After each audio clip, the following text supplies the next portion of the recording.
There's one thing that we know for certain, and that is Chargers fans cannot blame Brandon Staley for this mess. Wow. Unbelievable. I picked the Texans. I mean, no, I didn't pick the Texans. I picked the Chargers. So naturally, the Texans would win.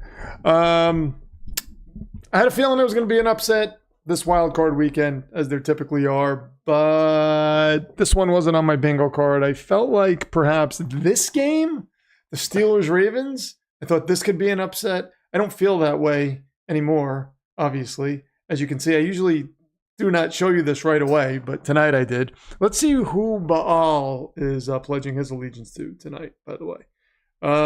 He is here somewhere. Show yourself, Baal. Oh, wait a minute.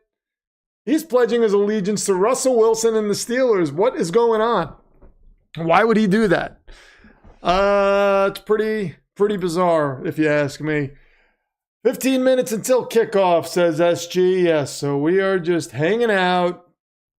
I can't believe that whole Chargers thing. Anyway, this is the Interdimensional Demon Federation. I'm your host, Rich Jodice, the Pro Football Demon, and this is the fastest growing community of football degenerates on the entire interwebs today. All collected here as one unit. And there is TJ Watt jumping up and down in the tunnel. Terrifying. Absolutely terrifying. SG is here. Says JB100 is at the game. He might not be able to chat tonight. That's fine. Whoa, hold on a second. Philip Quinn, your multiversal champion, is here bright and early. Look at him. Walking that aisle, profiling and styling. Woo! Jet flying, limousine riding, all that stuff. I have an announcement to make. We have two new Uru tier patrons. And these are the names. Don't know, that is the name of one of the Uru tier patrons. And the man with 3 first names is another one. And when you put that together, it's don't know the man with 3 first names. And that sounds like it could be the title of a book that I would probably read. That's phenomenal. I love it. I love it. These names are so creative. Philip Quinn says, I'm rooting for the Steelers this game. For Father Dismas, how kind. Look at that. Rooting for the Steelers for Father Dismas. I just want to see a good football game. It would be nice to see a Steelers win. I think if anyone is going to put a stop to this whole Patrick Mahomes nonsense, I think the Ravens are nowhere to be found for good reason. I think the Ravens are probably a better candidate to put an end to the Red Queen and her madness this year. So I guess technically I'd be rooting for the Ravens. Technically. And the Buffalo Bills tomorrow. Technically. Because I also don't like Sean Payton. I don't know what it is about him. I just don't like him. Maybe it's because he made fun of Nathaniel Hackett, which I've made fun of Nathaniel Hackett plenty of times, but I still like myself. But just him doing it really irked me. Really irked me. I don't like that he put the Jets' name in his mouth and said something about winning the offseason. I'm the only one that's allowed to make jokes about the Jets winning the offseason. Not you, Sean Payton. There's no reason for you to dislike the New York Jets. So please. Father Dismas is a good man. He says, understood. Talking about, I think he's replying to Scantor. Sorry, Padre can never back the Steelers in good faith. Yes, Scantor is a Bengals fan, resident Bengals fan, by the way. And we all understand that. Yeah, I can't. Listen, I would like to see the Buffalo Bills defeat the Denver Broncos tomorrow, even though I hate the Bills. I would even be fine. If the Bills and the Ravens play, I want the Ravens to win. So let's just say that. But if the Bills happen to face the Chiefs, I will be rooting for the Bills. Because I also know if the Bills make the Super Bowl, there is no way they are winning the Super Bowl. They're not. It's just not in the cards. So get to the Super Bowl all you want. Knock the Chiefs out, but you're not winning the Super Bowl. Did I see Vrabel to the Pats? Is that official? I saw that they were working on it and it was almost official. I just tweeted about it not too long ago. Whatever, Mike Vrabel. Screw you. and your stupid Patriots fandom. I would never say that to your face because you would smash me, but I'll say it behind the screen. There's nothing you can do about it. Oh, man. Yeah, well, it'll be fine. It'll be fine. Hearing Brian Flores is a serious candidate for the Jets job, which I told you guys, it intrigues me. Josh McCown is offensive coordinator, which intrigues me. So we'll just have to see. I like the fact that, here's what I like about Brian Flores. I like the fact that he seems to have grown since that whole Miami thing. Perhaps he has grown. Who knows? But I think I'd be okay with giving him a chance. I almost want Aaron Glenn, but here's my issue with Aaron Glenn. Seeing all these clips of him talking to the team, talking to the defense, sounds great. Sounds very motivational. He's using a lot of swear words. And you're like, oh, yeah, but how is he with clock management? How is he as a head coach? I don't know. So, has my attention. One of the guys that I wouldn't be unhappy with, but I wouldn't know. I wouldn't feel uber confident. I think I'd feel a little more confident with Brian Flores. But one of the things that Ryan Fitzpatrick said was a little unnerving. I don't know if you guys heard it, but Ryan Fitzpatrick, he was basically saying that Brian Flores kind of changes personalities. He will be a guy that seems like you can get behind, and then all of a sudden he becomes kind of a maniac. And he said essentially that in so many words. So, yeah. Let's see how the poll is doing, by the way. Justin Herbert has no votes. 16 votes, and nobody picked Justin Herbert. Yeah, was it Brandon Staley? Was it him? He looked bad tonight, Justin Herbert. Maybe he's going to be one of those quarterbacks that just has that stigma now of getting to the playoffs and falling apart. You can't, when you have a coach like Jim Harbaugh, now you can't point at the coach and say it's him. So Jordan Love, 50%, Jared Goff, 25%, CJ Stroud, 25%. Scantor, the only reason Joe Burrow wasn't there was because obviously he would be the guy you pick. I mean, Joe Burrow it's all 16 people would pick Joe Burrow. And if you're not picking Joe Burrow from this group, I don't know what to tell you, because Joe Burrow, in my opinion, is in the conversation. In the conversation. I'm not saying he is the best quarterback in the league, but I believe he's in the conversation. I think you still have to give it to Mahomes, but there are 4 guys that you can perhaps put in that conversation. And Burrow's the only one that has beaten Mahomes in a meaningful spot. And you guys know the other ones. It's Josh Allen and Lamar Jackson. So, yeah, I wasn't putting any of those guys in this. I feel like these guys are pretty close. I feel like this would have been an interesting vote. Herbert, Stroud, Jordan Love, Jared Goff. I feel like they were all kind of in the same category, similar category, that 5 to 9 range, or 5 to 8 range, rather. I feel like all these guys are there. I think the top 4 is pretty much set in stone. I almost put Jaden Daniels there instead of Jared Goff because Jared Goff is the oldest of this bunch, and I thought maybe, but I don't think we've seen enough from Jaden Daniels. These guys we've seen like a season plus from, so that's why I went this route. Herbert is still better than everyone, says Isaac. I don't know that he is, man. You have to take into account playoffs. And if you're collapsing in the playoffs, I don't know that you can say he's better. You can say he's more gifted than the other guys, and perhaps you're right, physically gifted. But better? The question is, who would you rather have leading your team for the next 5+ years? And if this is the way Herbert's going to play in the playoffs against the team that struggled throughout the season, I don't know. Shane Giggles is here with a 5, says, if the Steelers lose Tomlin, If the Steelers lose, Tomlin record that counts in the last 13 years is 1-9. Trade him to a team that thinks that's okay. 5 of these are blowouts so far.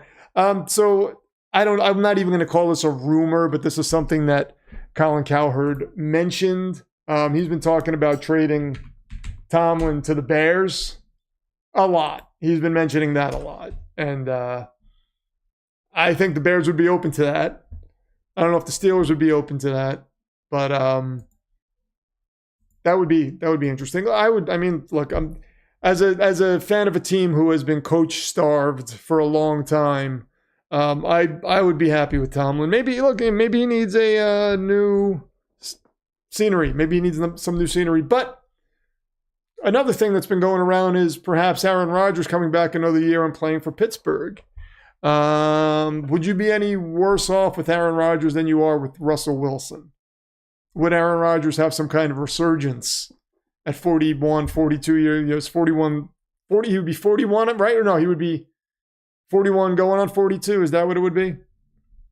If he does come back, and that is a possibility.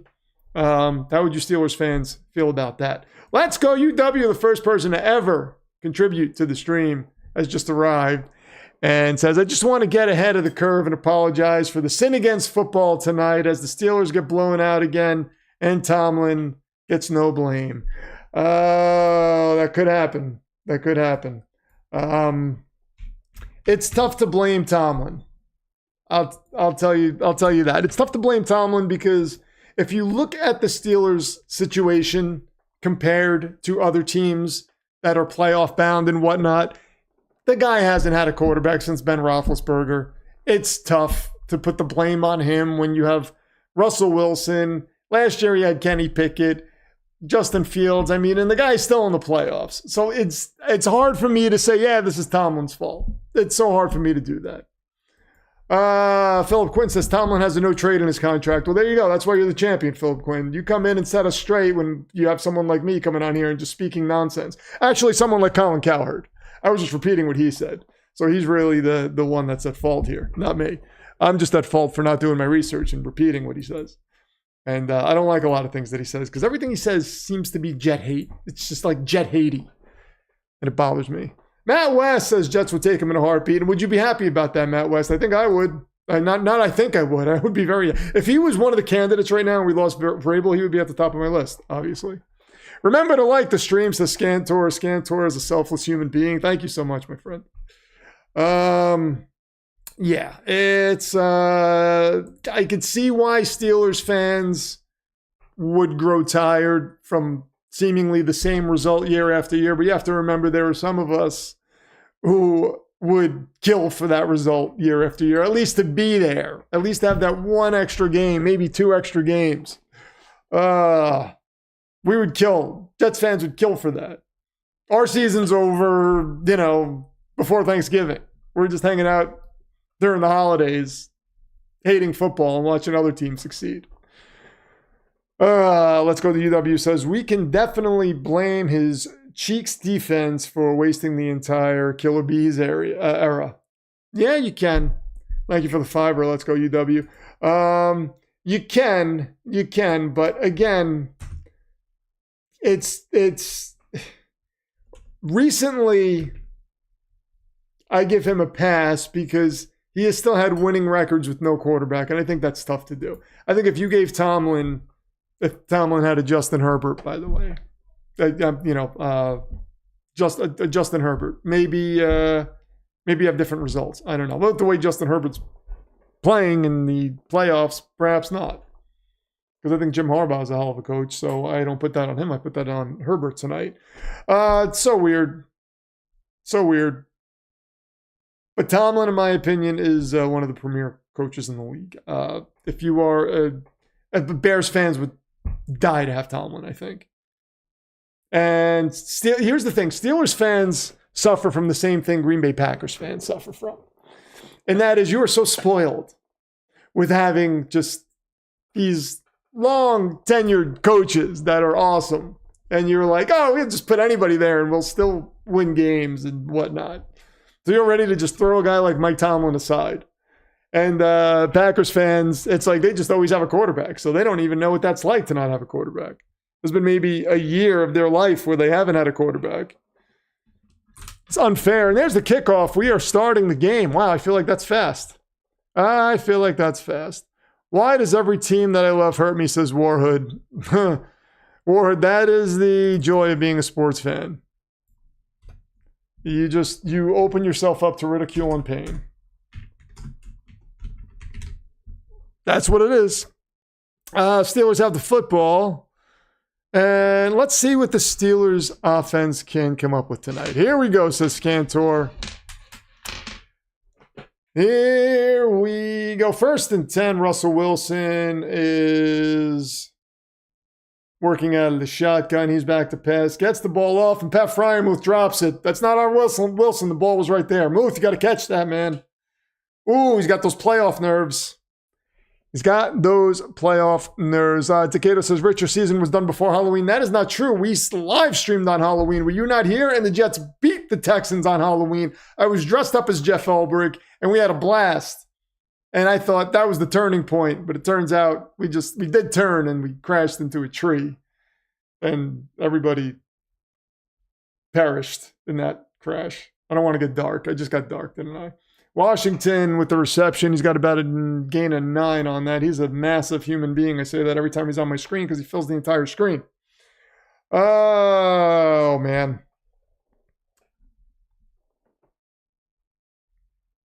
So here we go. 3rd down, 3rd and inches coming up.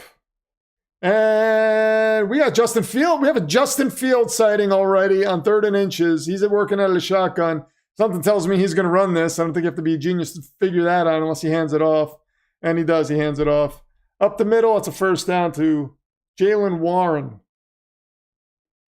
And that's a 1st down for the Steelers. And Russ comes back out onto the field to no one's surprise. Lucian, what's going on? Warhood says, I'm a Jets, Chargers, Yankees, Rangers. So you're a Jets? Are you talking about Winnipeg Jets? No, wait. Hold on. You can't be a Jets and Chargers fan, Warhood, because that's just like doubling up on your pain. That's crazy. Russ back to pass. Gets the ball off. Terrible pass. That was intended for Mike Williams. He just dove and fell. So we got a 2nd and 10 coming up.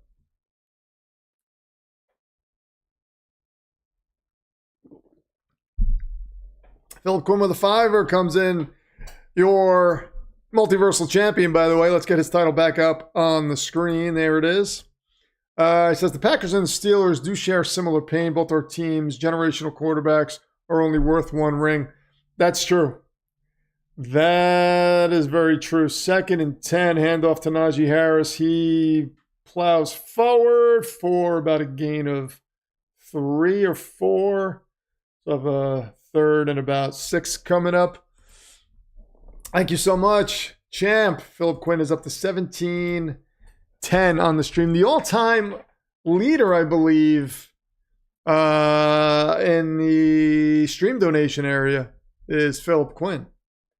He is for sure a Hall of Famer and will be immortalized on the Hall of Fame board following the season. Wait a second. Dude said something interesting here, but Russell Wilson's back to pass on 3rd and 6. He gets pressured. He tries to step up into the pocket, gets away from the pressure a little bit. Nope, gets taken down at about the 40. By Kyle Van Noy. We got a 4th down coming up, and the Steelers are going to punt unless they decide to do something foolish like Dan Campbell. Dude says I become a masochist and I will become a New York Jets fan. Dude, I'm going to hold you to that. Are you serious? Because that pleases me. You're turning your back. There's your television champion, by the way. You're turning your back on your Philadelphia Eagles to become a New York Jets fan. So that means you think the Eagles are going to get blown out tomorrow. Is that what's happening, dude? Come on. I feel like I don't trust this. 4th and 4. There's the punt. Oh, and the ball gets bobbled and picked up at the 1 yard line. And okay, so the Ravens are able to recovered that, and here comes Lamar Jackson with the Ravens offense. Perhaps your MVP. Perhaps your season MVP. We'll see. Could be. Where's this game played? This is in Baltimore.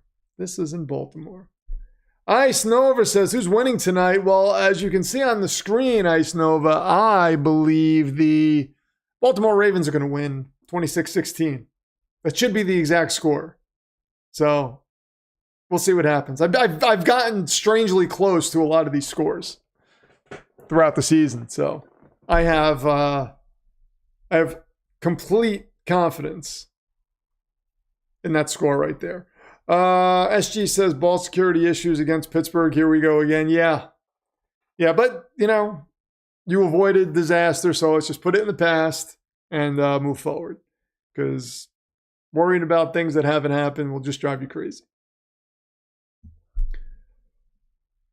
Oh, streamed. Where can you watch the game? It is an Amazon Prime game. So unless you have Amazon Prime, you will not be able to see the game. Ice Nova says, I hate that it's on Prime. I wanted to watch it. Yeah, it's that's frustrating. That they do that with playoff games. Not everybody can watch the playoff games because they put them on Prime. I don't like that whatsoever. I don't like the Peacock stuff. I think it's silly. The Netflix thing, I think it's silly. You have to buy 18 different streaming services to watch every football game. Come on. They charge enough for the NFL package on YouTube. But now you have to pay like all this other money to watch games everywhere else. It's nonsensical. Nonsensical. Sim should have let that go. Cost us 17 yards, says SG. SG is falling apart already. We're not even a few minutes into the first quarter, and he's already fallen apart. SG, I need you to Isaac, could you just keep your brother in check, please? Is he going to have to go out for a walk like you typically do during the 49ers playoff games that you will be spared from this year, by the way? You don't have to watch 49er playoff games this year, so you'll be fine. There'll be no long walks for you. Just keep your calories low, because you're not going to be getting your steps in. Oh, look at Samuel Miller coming in. He's a Bengals fan. I love my Bengals fans, by the way. I think I've told you guys, I'd probably be a Bengals fan if I wasn't a Jets fan. You're more entertaining anyway. I hope so. More entertaining than Al Michaels? Oh, I don't know about that. But I appreciate it. Samuel. All right, so let's see what happens here. Lamar Jackson takes the snap, gives it to Derrick Henry. Henry goes up the middle, and he gets about a gain of 3. So we got 2nd and 7 coming up for Baltimore. There's Mandrews on the field. Soldier of Nerdism all the way from Australia is here. Hello, my good sir. How are you, my friend? Packers fan all the way from Australia. Look at that.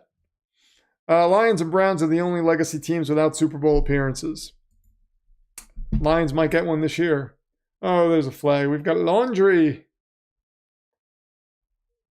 False start on Baltimore. SG's got to be PO'd about that. Offense number 79, false start. We got a 2nd down coming up.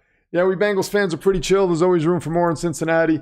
I should have been a Bengals fan. I'd be enjoying Joe Burrow right now. No, I wouldn't be enjoying the playoffs, but at least you can go into the offseason knowing you have the most important position on the roster there for the next decade plus. And that dude's a beast. He's an absolute beast. 2nd and 10 for Lamar Jackson. He's back to pass. Gets the ball off to Isaiah Likely, and Likely gets about a gain of 8. So we'll have a 3rd and 2 coming up. I kind of felt, so when Aaron Rodgers went down, now the season before this season, last season, that's what they call that, right? When Aaron Rodgers went down last season, I still had that glimmer of hope, like, okay, so this season's going to be a wash, but he's coming back next year, and this roster's still going to be good. So I still had that glimmer of hope, and we know how that turned out. But Joe Burrow's not 65, so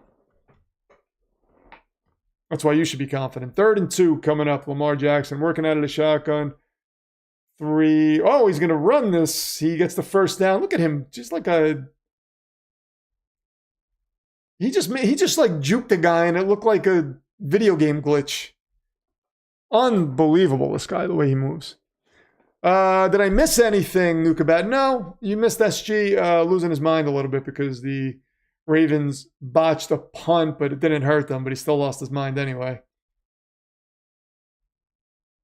Lamar Jackson's just so damn good.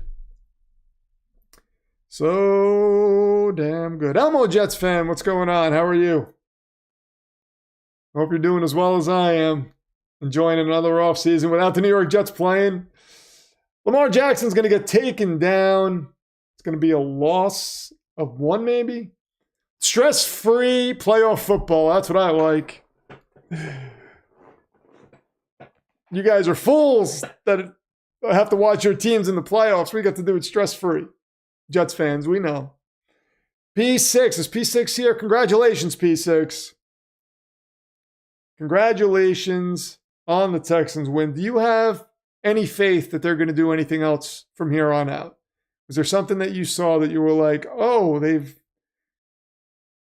gotten better than they've shown me they've been? Lamar Jackson with another run on after a fake handoff. That was 2nd and 9. I thought it was going to be 2nd and 11.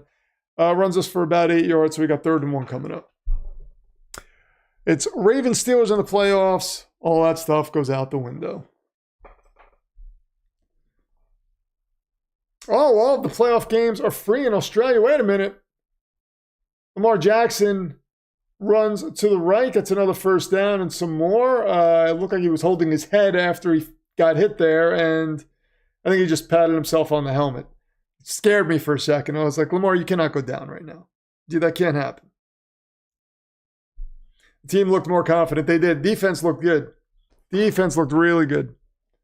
They looked formidable, actually. So, interesting. CJ Stroud was also showing he can run a little bit. That was interesting. Too bad he couldn't do that for my dynasty team this year. But he did it in the playoffs. Lamar Jackson with a fake handoff. He's going to run again. Lamar Jackson's going to have... Oh, he gets thrown out of bounds. Is there a flag? They better throw a flag there. If they did that to Mahomes, there'd be suspensions and fines. Then maybe public executions. No flag. Oh, you kidding me?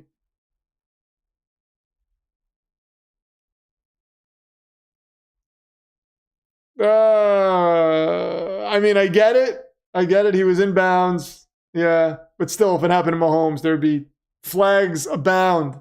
No questions asked. We know that. That defense is scary for other teams. Yeah. Defense did look pretty scary today. 2nd and 6. D'Amico Ryans showing his defensive prowess as a coach. Pass to Mark Andrews. He is across the 40. Down to the 41. And that's another first down. Elmo Jets fan says, I love Aaron Glenn. I have his jersey signed. Watched him play. I'll be heartbroken if we sign him and he gets ran out of here. Yeah, I mean, I love Aaron Glenn. And I'll tell you what he's done with Detroit's defense, though, with all the injuries they've had, does say something. But as a head coach, you're talking about clock management and all those things. I don't know what he would be. I loved Herm Edwards, too. He was one of my favorite Jet head coaches. Guy could not manage a clock, and it drove me crazy. Derrick Henry up the middle. There's another first down, and they are in Pittsburgh territory. They are just moving the ball at will right now. One Harbaugh brother down, says Kathy Menarek. You saying 1 to go? I don't think it's going to happen tonight. Lamar and Henry, it's not fair. No, it's not. Derrick Henry is ageless, by the way.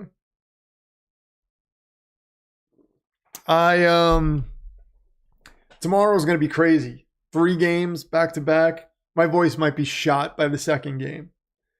So I might have to sit here with a board and just write my thoughts down and show them to you. Derrick Henry with another first down. He's, oh my God, he just like decked the dude. Then he's down to the 12.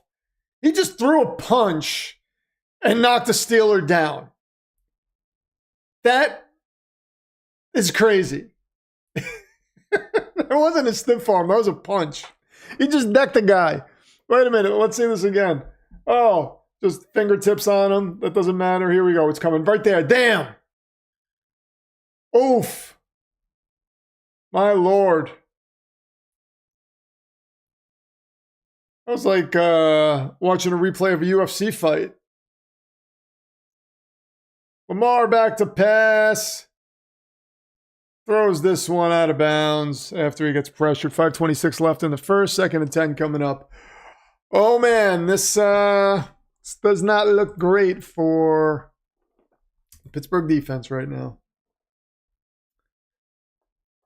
Monken is in his bag right now. Monken is a pretty hot head coaching candidate name right now. Shane Giggles is going to go eat dinner with the family. He'll be back later. Enjoy dinner, my friend.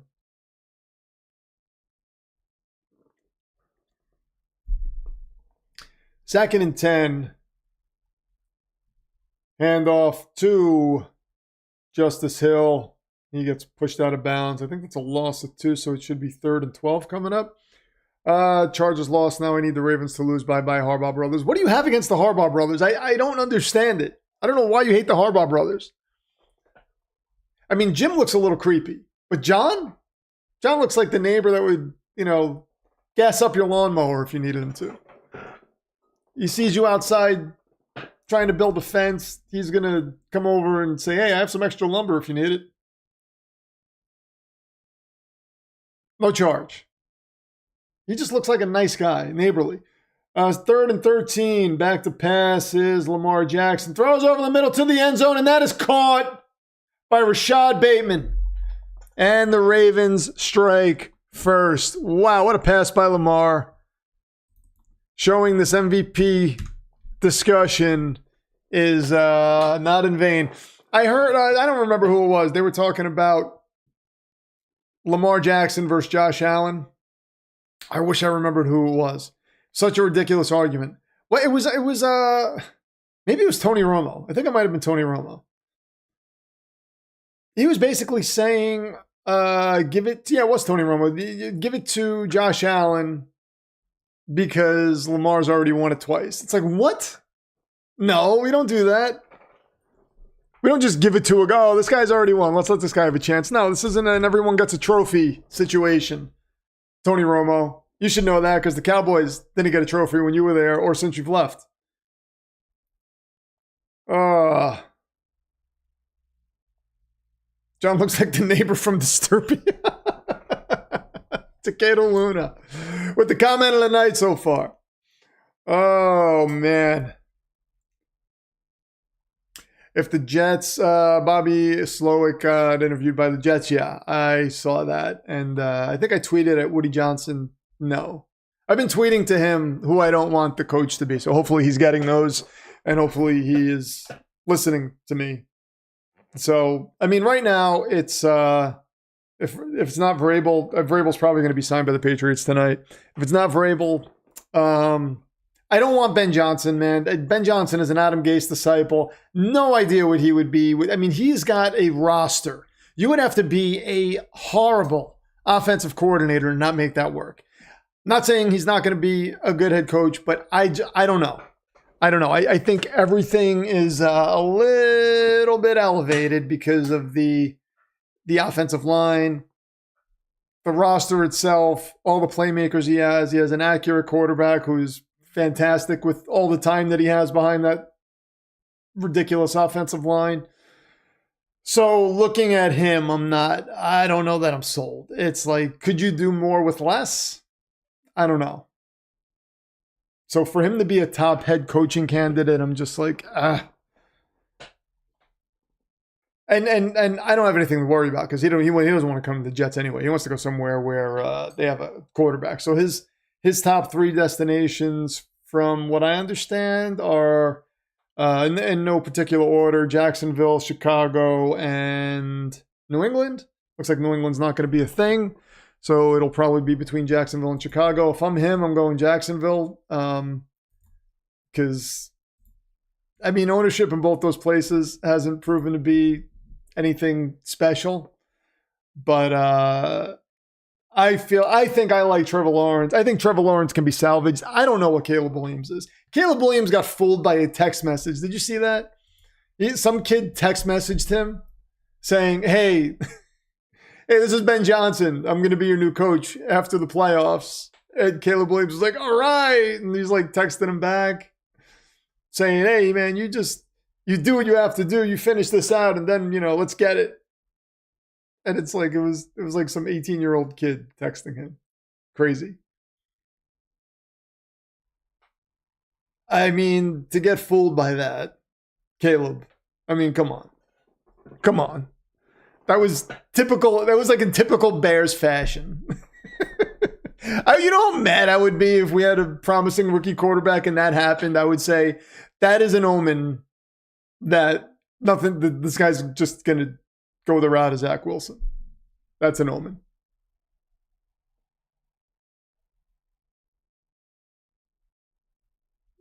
Did they do like a Jets type chant at the stadium for the Ravens? Oh my, come on. They're spelling the Ravens' name. That's ours. You don't do, SG, tell them to stop that immediately. That is ours. You don't spell your team's name. Just because we're not in the playoffs doesn't mean we don't, you can't just steal things from us. Russell Wilson gets sacked. This is an outrage. You can't just take what you want, Ravens, just because you're in the playoffs and you're favored to win games. Are you kidding me right now? Oh my God, that just pissed me off. That really pissed me off. Oh, Lord. The only time I'm a Chargers fan is when their schedule release videos come. Yeah, the schedule release videos are gold. Well, because Vanessa, I'm sorry, that's PFA right there, by the way, asking me if everything's okay. No, the Ravens are doing a chant, like a Jets-like chant, as Russell Wilson throws this out to Jalen Warren. He gets about a 4-yard gain. They're doing a Jets-like chant. They took the Jets chant, the Jets, Jets, and now they're spelling Ravens, and it's kind of the same thing, but not. And I'm mad because you just can't take things from us because we're not a good football team. You can't just take the things that are cool, the one thing we have, and make it your own now. And SG is a Ravens fan, so I want him to tell his fan base to stop this immediately because it's infuriating. 3rd and 7. Stupid Russell. Oh, he's not stupid. Wait, no. I'm going to say stupid Lamar Jackson because that stupid chant thing. He throws the ball to Pat Freiermuth, and that's short of the first down marker. Freiermuth was still up, though. He's going to be about 2 yards short. And the punt team, I assume, is going to come out right now. Red X Power says, look in my eyes. What do you see? The Chargers just got hit, baby. Cult of personality. Red X Power is a former multiversal champion and IDF Hall of Famer, by the way. Also, a resident Jets fan. And there is the punt. And this ball gets a Ravens bounce. They'll take over at the 15. So, Baal shall move. 2:34 left in the first quarter. Oh my God, it's Red X Power. I see Lorraine would have hated all that. Yeah, Lorraine would have hated all that yelling. She either would have went over to on the couch near the door and sat there and tried to mimic me, or she'd be screaming from her cage right now. Resident sufferer is Red X Power. Yes, you and me both. We just suffer. Do you have any faith? Red X, have I asked you who do you want as the Jets coach, by the way? Who is your number one guy? Your number one guy. That's a line from the first Batman movie in 1989. You are my number one guy. It was said twice. First it was said by Jack Palance, and then it was said by Jack Nicholson. Anyway, Jordan Love is winning the poll. Which quarterback would you rather have leading your team for the next 5 years? Justin Herbert did get some votes. We have 41 votes. Only 17 likes on the stream, by the way. Like the stream if you would be so kind. Jared Goff, 27% is coming in second. Jordan Love's in first place at 37%. Jared Goff's in second, 27%. CJ Stroud, 22% third. Justin Herbert, 15% fourth. This is surprising to me because I get why Jared Goff would be second, but I was certain that Herbert would be higher. I thought Herbert would perhaps be second or Stroud. I thought it would have been more of a battle between them two. They're really the reason why I thought of the poll, because I was going to just have them two, and then I thought, who are two quarterbacks that I can kind of put in their area, top 10 wise, and yeah, Jordan Love. Look at that, unbelievable. My wife was a diehard Pats fan, wants the Steelers to fire Tomlin so the Patriots could hire him. You guys are getting Mike Vrabel. He might be a better version of Mike Tomlin. Not Rex Ryan, yes. I feel you, Red X. Do not want Rex Ryan. I put a whole thing on X about the whole. I think the Rex Ryan thing, I think that is Woody Johnson. He likes Rex Ryan, respects Rex Ryan. Illegal touch of a kick. It was an illegal touch of a kick, they're saying, because the Steeler who touched the football first ran out of bounds and then came back in. So we've got a 1st and 10 from, I don't know where they are. But I think it was more of, let's let him save face in the public eye, because for the past 2 years he's been lobbying for this job. So we'll give him an interview, just as a courtesy. So it doesn't look bad for him. So he doesn't look foolish, because he's been talking about wanting this job for the past 2 seasons. So the ball's out to 20. Lamar's working out of the shotgun. Derrick Henry's to his left. 3 receivers to his left. Hands off to Derrick Henry. He gets maybe a yard. Why does Goff... Oh, what's up? Loco Monkey is here. Broncos fan extraordinaire. Why does it feel like Goff has been in the league for like 15 years? Yeah, it does. It feels like he's been in the league for a long time. Wasn't it, the draft was him and Carson Wentz, right? Weren't they the 2 top quarterbacks in that draft? Insane. WFAN guys don't want Rex Ryan. Those WFAN guys. So I used to work in the same building as WFAN because I work in radio. And I don't agree with a lot of stuff that they say. I really don't. I'll just say that. And it's been that way for a long time. So we got a 3rd and about 5 coming up for the Ravens. That was a short pass to Miller. That was a 6-yard pass to Miller. 3rd and 4 coming up for the Ravens. I respect Rex Ryan, but the big coaching upgrade we need isn't going to come from past half glories. Right. And he also wasn't a back to passes. Lamar Jackson gets the ball to Isaiah Likely with a leaping grab. He is beyond the 50 now, and they are in Steelers territory again. What a catch by Isaiah Likely. He, without a killer roster, Rex Ryan is ineffective. He's not a guy who's going to get you more with less. So, I mean, to me, those teams going as far as they went had a little something to do with him, but it really had more to do with the personnel. 1st and 10 from the Pittsburgh 49. Lamar Jackson runs up the middle, gets a couple. 2nd and 8 coming up.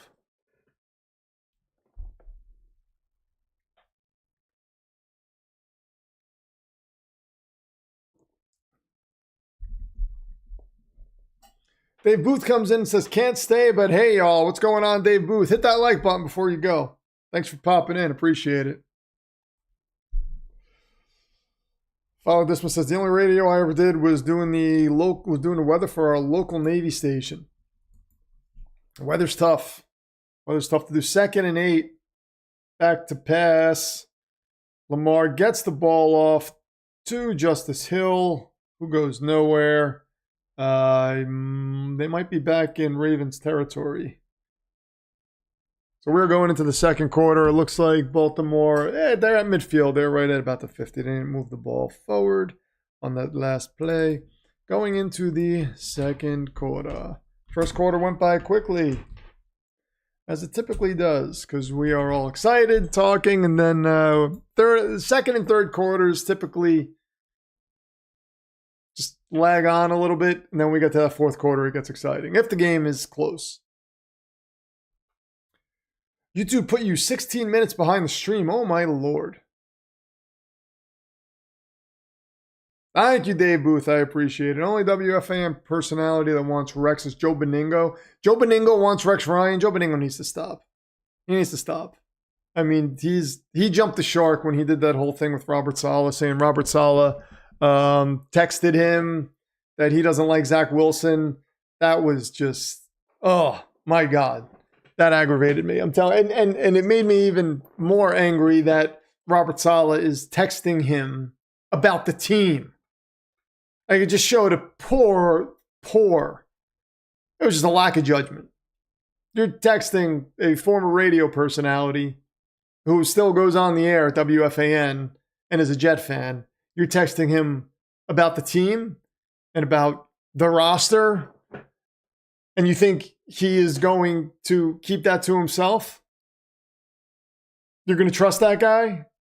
And he threw you right under the bus. And when he threw you under the bus, he also said the words, "I don't care if he gets mad at me." Lack of judgment there, Rex Ryan. You want to see Mike Vrabel doing anything like that? Oh, God, I wish we were getting Mike Vrabel. I had my heart set on him, and now I just don't know what to do. The one thing about Brian Flores, man, is it could just go. It would be just like the Jets to bring in another former Dolphins coach and have it go incredibly poorly. He'd seem, I mean, again, maybe he's grown. He's been under Tomlin. It seems like the people in Minnesota like him. So maybe since he came out of the shadow of Belichick, he learned a different way to go about things. So maybe he's a little different. But it just seems like if something pisses him off, he is going to bring the ship ashore to the island and then burn the ship down and say, we're just stuck here on the island. We have no way to get back. If you want to get back, you have to swim. Like, he's that thing. It seems like he was that vindictive. Although Miami did do something stupid. I mean, they were trying to get him to tank, which I mean, as fans, we all want that to happen. But I mean, to ask a coach openly to tank or whatever happened there, I guess we don't know the full story, is weird. Okay, 3rd and 12. Did you hear my voice crack? That was fun. Justice Hill gets the ball. He's across the 50 down to about the 46. And 4th down. And what are the Ravens going to do here? Are they going to punt? I believe they are. Jimmy England's here. Who would you rather have as Jets coach, Rex Ryan or Eberflus? This is one of those, like, this would never happen, so I'll just answer it. But for nostalgia purposes, I would take Rex. Because I think Eberflus is a horror show. I think Rex would be terrible. I would have zero faith in either of them. But if I had to choose one of them, I would choose Rex because, you know, we have a history with Rex. And Rex actually loves the team, you know. So, I mean, that's one of the admiring things. Rex actually has loyalty to the Jets. So, for that reason, I would go Rex. There was a flag on the punt. And let's see what happens here. Russell Wilson is applauding. Hey, what's up, Mike Causey? Mike Causey's here. Illegal touching. Sounds like a Deshaun Watson penalty. All right, so here comes Russell Wilson marching out onto the field. 1st and 10. Rex is the devil you know, says Samuel Miller. Yes.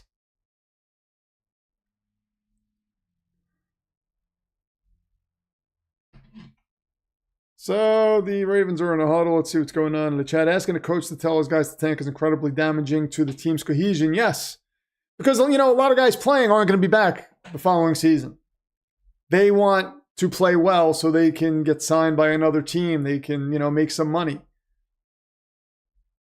And saying, hey, this is good for us. We don't really care what happens to you after this. That's a tough bill to sell. As Najee Harris goes up the middle for a gain of 4. I said tough bill to sell, but you know what I mean. It's tough to sell is what I should have said. It's tough. You can't do, you know, guys want to play, guys want to do well, guys want to make names for themselves. They have careers, and these NFL careers are short, so you can't ask the team. And to Brian Flores' credit, I think he understands that. He also wanted Justin Herbert over Tua and was mad about that. So Najee Harris goes up the middle, and it's a gain of about 3, which I imagine Dolphins fans are mad at that too. I don't think I've met a Dolphins fan that would rather have Tua right now over Justin Herbert. Did I say Justin Fields? I meant Justin Herbert. Oh, and there is Arthur Smith. God, I feel like he's gone gray since he was the Falcons coach. His name was mentioned as the Jets candidate too, and that's laughable. You cannot go Arthur Smith. I can't imagine he would go Arthur Smith. Pass to Freiermuth, and he gets stopped at the marker, and he's going to be just short. So this is going to be a... Are they going to give him the first? Where are they spotting this? No, it looks like he is just short. I got to measure this. It is right there. The nose looks like it's on the line. Let's see. Here's a close replay. Muth going forward. I think he got that. Oh, no, he's short. Just a little short, 4th and inches. They're going to punt. And it's going to be Ravens ball. I didn't move ball last time. And the ball gets a Ravens bounce again. They'll take over at about the 16. Philip Quinn with a 10er, your multiversal champion, by the way. Let's get his belt back on the screen. He says, while we're talking about new coaches, I want Gruden because the Saints job is like the worst one open, and he is probably the best we can get. But almost everyone on the team. But are you saying, but almost everyone on the team is gone now? Or you want everyone on the team gone? I'll tell you what, Gruden does make sense. Gruden intrigues me. I'm not going to lie. Gruden intrigues me. For the Saints, he would make sense, I think. So I wouldn't be unhappy with him as a Saints fan. And look, you go with one of these coordinators who don't have head coaching experience, it's a crapshoot. It's a crapshoot. You don't know what this guy's going to be. I think Aaron Glenn is a hell of a defensive coordinator, man. As a head coach, I just don't know what he is. I thought another thing that I like about Brian Flores is when he was a coach in Miami, I actually thought he was a good coach. I was shocked when that whole thing happened and they were like, yeah, we are, they're moving on from him. Now I know there was all these ins and outs and whatnot, with ownership and everything, but I was actually happy that he was out of there because I was like, I think he's a good coach. I do not like having to face this guy. So, we'll see. Some things people have said are a little troubling about the way he acts towards people. I think Fitzpatrick had an issue with the way he treated the whole Tua situation. But imagine being a head coach and you don't want this quarterback and they draft him and now you're seeing this other quarterback flourish. But back to you, Philip Quinn, because I'm making this about the Jets again. I think the Saints, I think Gruden would make sense for the Saints. I could see that. And I could actually see him in Saints colors. So that's funny. Philip Quinn is up to 1720 on the stream.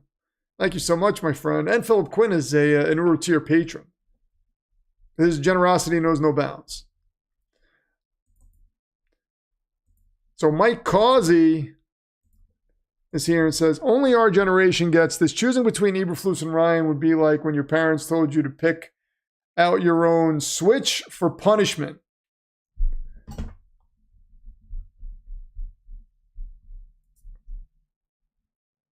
Mike Causey is a Broncos fan, by the way. He's up to 168 on the stream. Yeah, between Rex and Eberflus, it's like, which bad coach would you prefer? If Rex didn't have the whole Jets thing, I would say flip a coin, man. I don't care. I don't care. Yes, everything has been going great. Just sending out a little response text there. You guys see that in real time. Okay, so we have a football game going on. We have 2nd and 9 for the Ravens. Lamar Jackson working out of the shotgun. He's back to pass. He's going to tuck it and run. He's across the 20. close to a first down. I think he might be a little short. Looks like he might be a few inches shy, so we'll have 3rd and inches coming up. When he tucks the ball and takes off, man, it is so quick. Jesus. My Lord.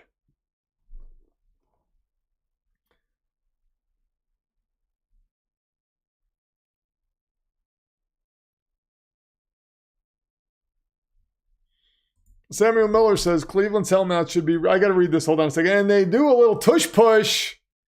3rd and inches. The Ravens are stealing things from every team tonight. Stealing the Jets chant.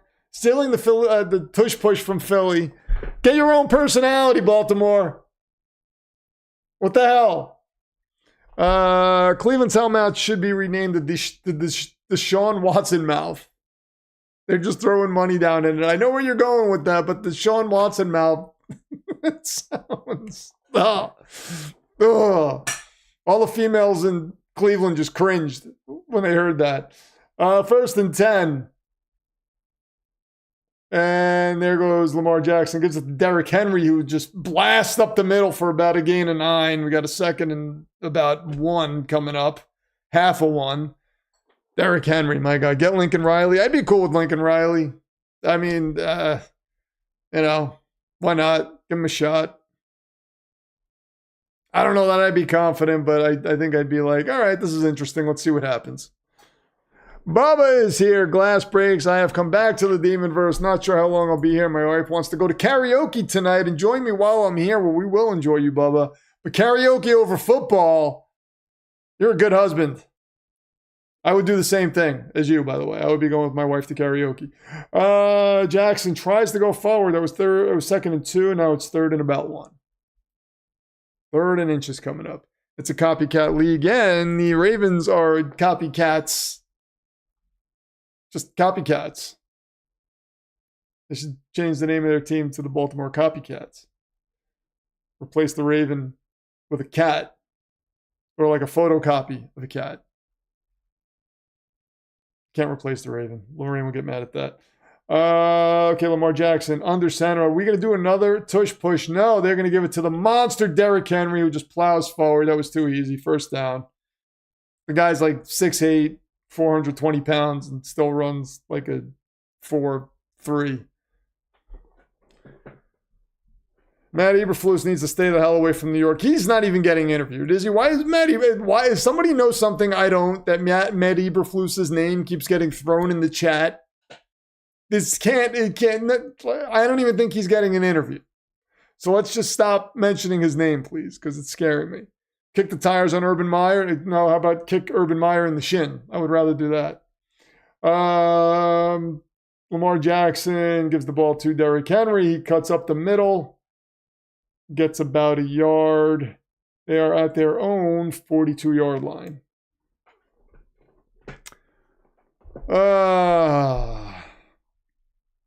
No one has stole the Stumble Rooski yet, says Anakin Sky Ogre. I mean, they interviewed Brick. Well, I mean, you have to. You have to interview him because he's the interim coach. So I think that's just a respect thing. 2nd and 8. Oh! Looks like it's going to be a false start on Stanley. Is this the 2nd false start today? In 2 quarters? Man.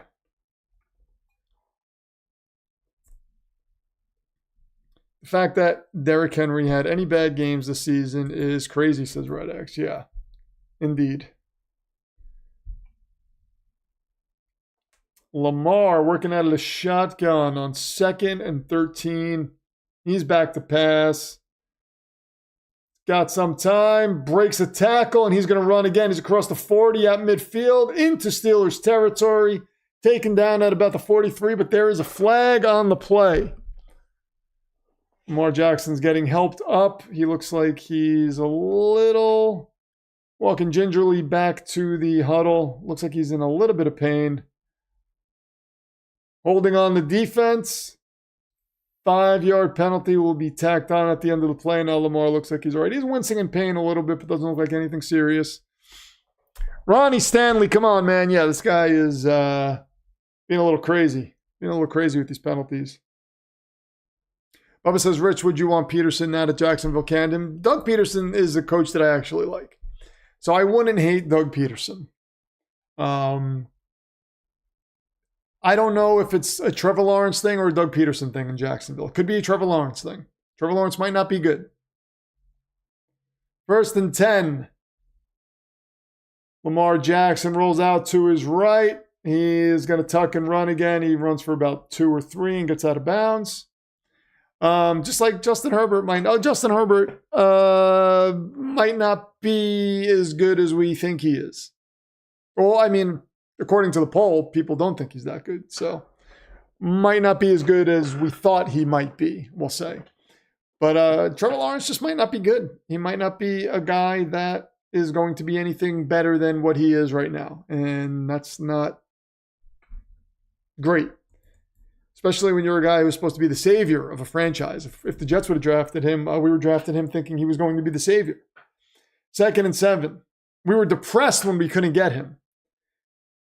Fake handoff to Derrick Henry, and the Steelers bit that hard. And Jackson runs for the 1st down, gets out of bounds. Wow, that looked like a dead play from the beginning because the Steelers bit so hard on that. Lamar just was able to basically walk to the 1st down marker and get out there untouched.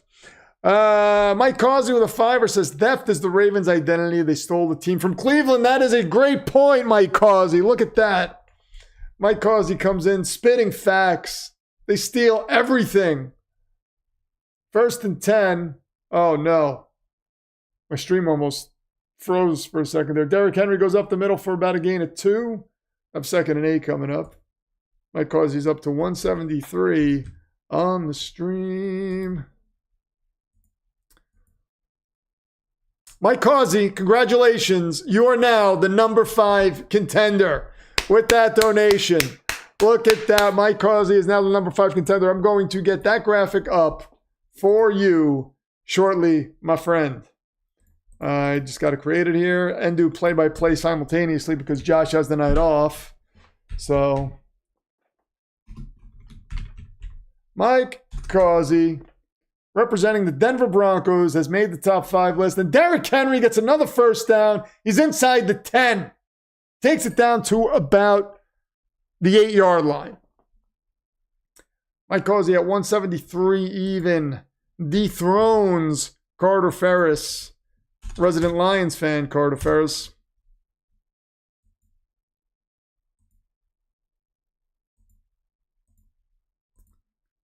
Carter Ferris, who is a major player in the Discord community.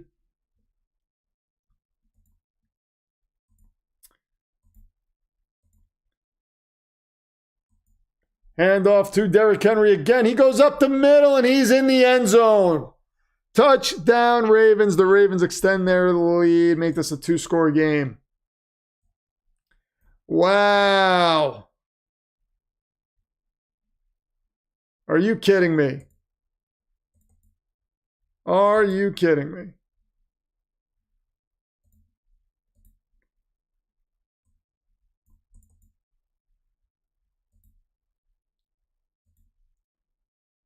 And we are going to update the score right now. Hold on one moment. As Justin Tucker comes out for the extra point. Puts it through. Ravens up 14-zip. Wow. And Mike Causey, here is your top 5 contender list. And there is his name. The number 5 spot. Number 1, we have Samuel Miller. Bengals fan. Spezia Poet, who is a Chiefs fan. I knew that. I don't know why it took me a second to get that. Melissa Klein was a Browns fan. Father Dismas, who is, of course, a Steelers fan. And Mike Causey, a Broncos fan. With your top, they round out your top 5 in the donation champions contender list thing.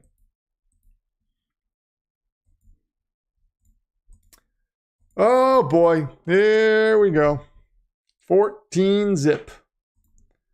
And it's going to be an early exit for the Steelers.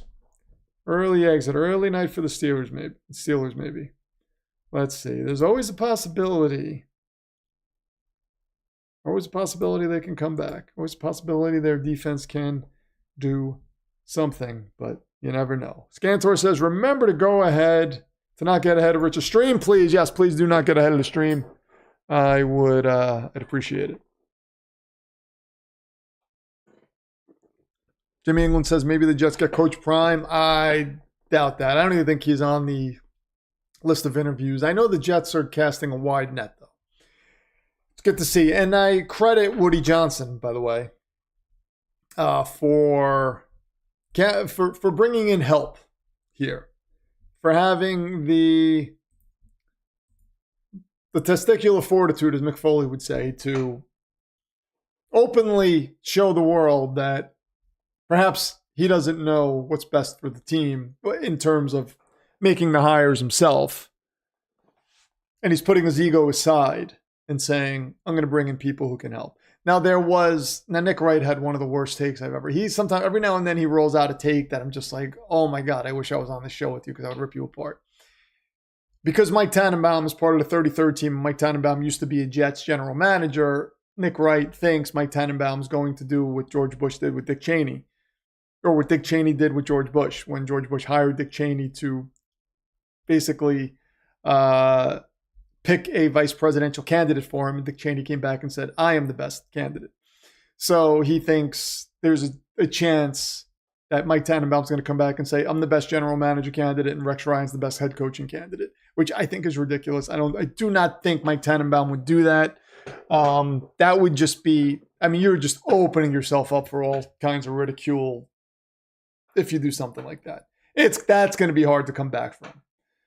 If you do that, and it's a disaster, that you are not coming back from that, Tannenbaum. ESPN's not going to want you. Fox isn't going to want you. Nobody's going to want you.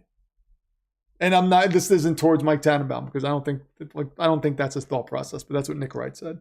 Steelers take the ball down to the Pittsburgh 29, and they will take over.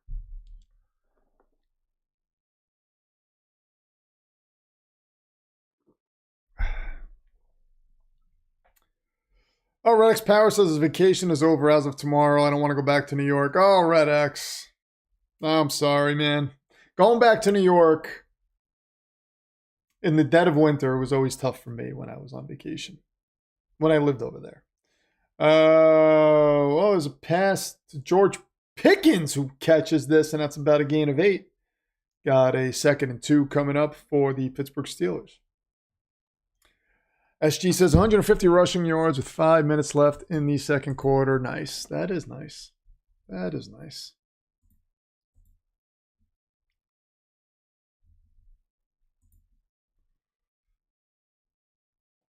Russ back to pass. That's the ball off to Jalen Warren. He gets a first down. They're at about the 42-yard line, 3:27 left on the clock. Matt West says, Woody brought in the 33rd team to add interviewing capacity, and I would say it has worked. Yes, it has. Here comes Justin Fields, his second sighting this evening. Last time they got a first down. Wilderness is on 1st and 10. Fields rolls out, throws a duck in the air as he was about to get sacked, and we got 2nd and 10 coming up.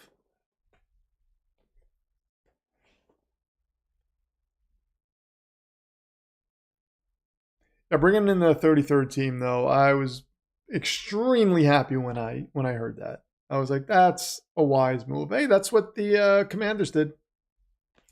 That's what the Commanders did, and look where they are now in the playoffs.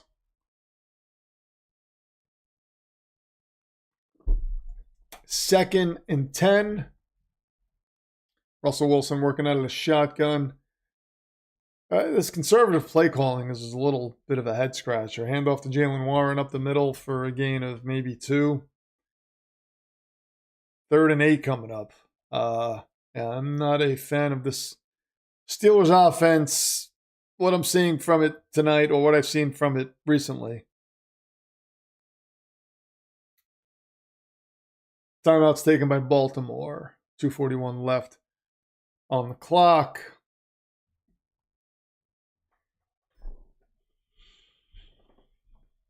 Oh, man.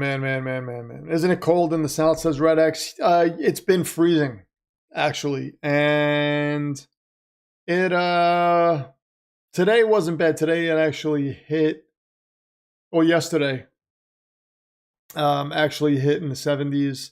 Today, the high was about 65, but it's going to be getting cold again over the next week. So we're having days where it drops into the 40s. It's a wet cold though, so it feels like clings to you. It's in the 40s in Florida. It's cold, but those are the lows. The highs are typically in the like 58, 62, but it still feels cold to us here. Like sometimes it's hard for you to get warm because the houses are built to stay cool. 3rd and 8. Russell Wilson out of the shotgun, 4-man rush. Throws it downfield to Pickens. Pickens with the catch. There is a flag. Pickens is inside the 10, I believe, or was he inside? I know he's inside the 20. I didn't know if he got inside the 10. But I think they're going to call pass interference on Pickens. Pass interference on Pickens. Oh, my God. And they are going to repeat 3rd down. So let's see what Pickens did. Had Kyle Hamilton on him. He had a hand on Hamilton. Did he push? He did push. It was a little bit of a push.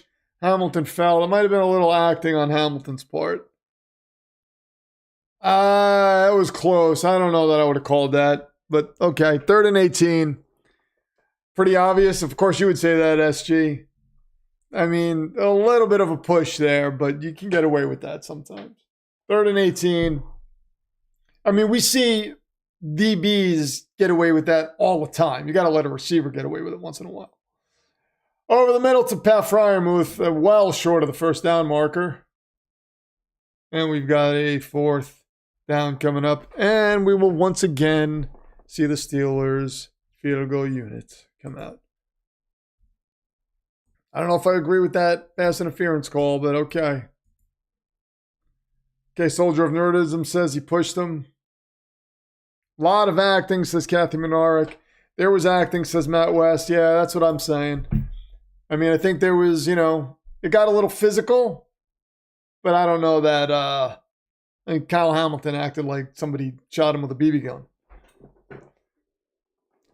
Pittsburgh's offense is run by Arthur Smith. This is the Falcons' offense from last year. Yeah. Yep, essentially. That's why I know I think we interviewed, or he is scheduled to be interviewed, Arthur Smith, but that can't be serious. That can't be serious. Dude, Pickens clearly pushed off. I said there was a little bit of a push, but I don't know that he pushed off. I don't know that the push had anything to do with the fact that it's not like Hamilton was going to make the play if Pickens didn't have his hand on him. I mean, I don't think the push-off affected the play in any way. So I'll say that. I thought it was close. I think if they wouldn't have called that, I don't think it would have been a big deal. I don't think it was that obvious.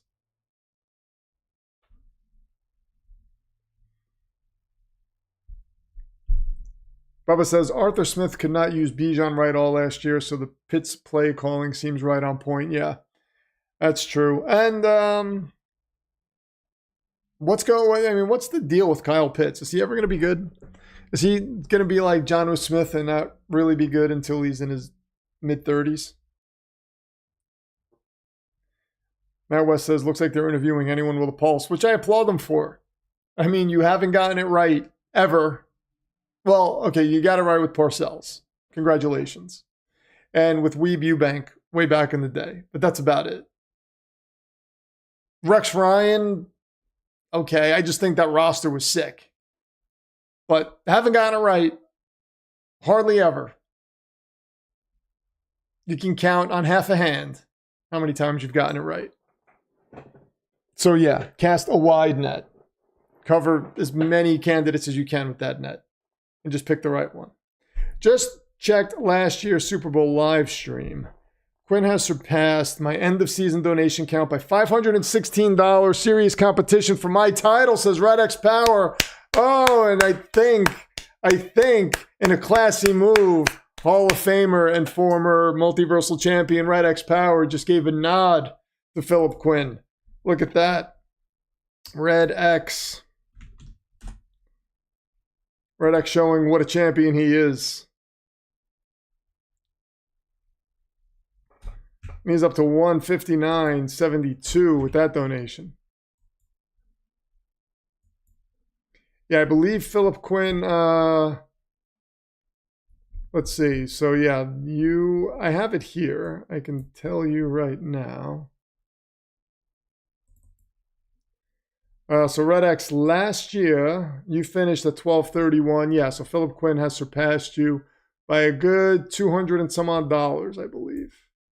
It's right around there. But you were at 1231.84 last year, and you're at 150. Hold on one second. Derrick Henry gets the ball. He's across the 10 down to the 12. And this year, Red X, you are at, where are you? I just saw you on here. Hold on. There you are, 159.72. John Scriptures here says, go Ravens. Go Ravens. By the way, I have all the streams set up for tomorrow. All the thumbnails are set up. They should be right on YouTube there. So starting at 1 o'clock tomorrow, we're going to go long. It's going to be crazy.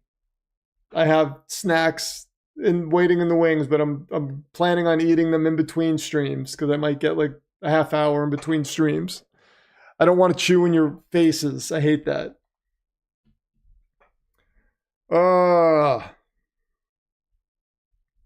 Checking in for the algorithm. All hail the algorithm, says John Scripture. Hit that like button, by the way, if you haven't, because you hear my voice. You hear that? Planet Fitness has new equipment, by the way. Red X Power says, I'm putting the league on notice for 2025. That's like when the Macho Man Randy Savage was coming back from his injury. And he's just like, you know what? I can't do a Macho Man. I've tried to do a Macho Man Randy Savage impression. It's just horrible. That is one impression I wish I could do. I would love to do a Jake the Snake Roberts impression too. That would be cool. So The Rock, by the way, this is interesting. He released his Mount Rushmore of wrestling. And I don't think you can disagree with it. And I don't think I don't think you can disagree with it. And I think he's absolutely right. I think this is what it would have to be. Everybody has their own personal Mount Rushmore, their favorites, but I think this is what the universal one would have to be. And it would be Stone Cold Steve Austin, Hulk Hogan, Ric Flair, and Andre the Giant. And I can't disagree with that. Can't disagree with that. And if you're too young to remember Hulk Hogan, Ric Flair, and Andre the Giant's impact, or even Steve Austin's impact, but I mean, I don't know that wrestling would be where it is today, or even where it went. I don't know that there would have been a Steve Austin without Hulk Hogan, Ric Flair, and Andre the Giant. Let's say that. Let's say that. So yeah, can't disagree with it.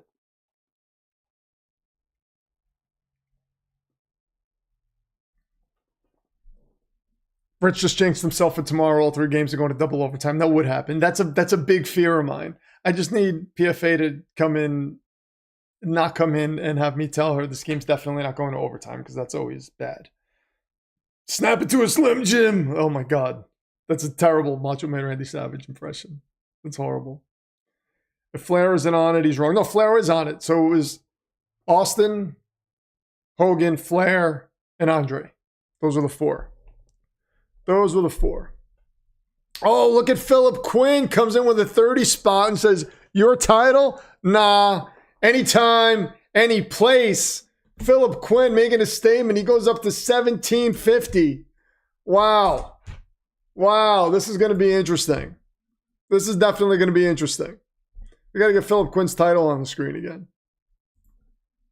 The multiversal champion, all-time donation leader, is making a statement and responding to Red X.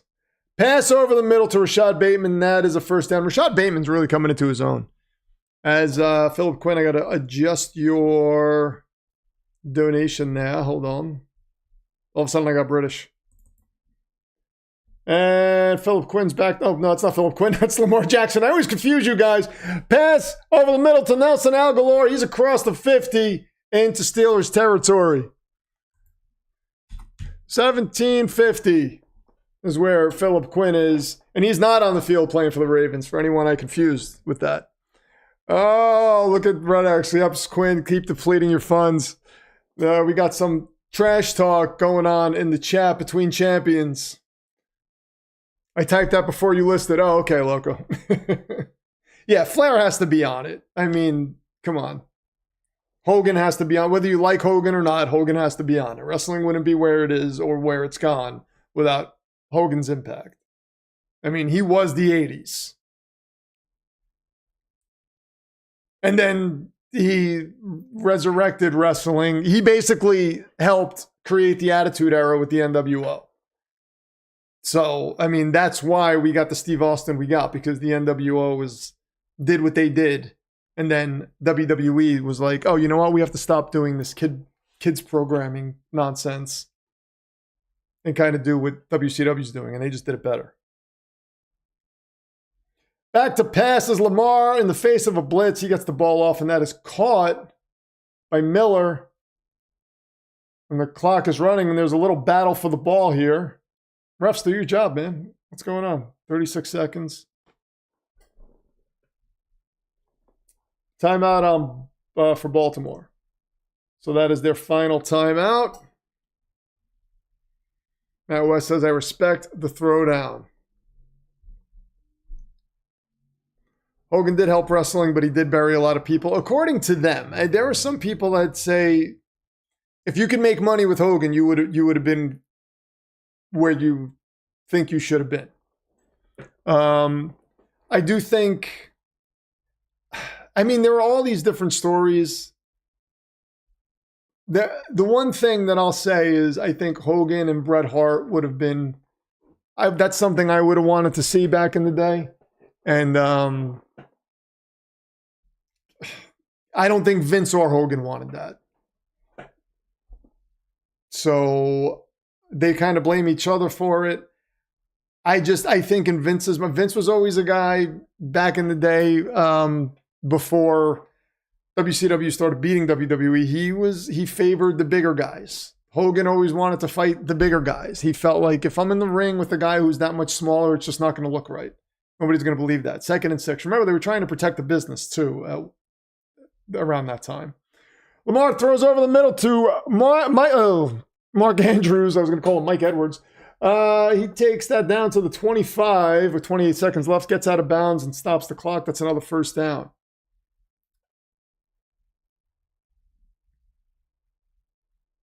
Roddy Piper. I loved Piper, but I don't think he belongs on the Mount Rushmore. Mount Rushmore of heels. Yes. If you just did a straight up heel Mount Rushmore, I would absolutely put Piper on there. Probably first.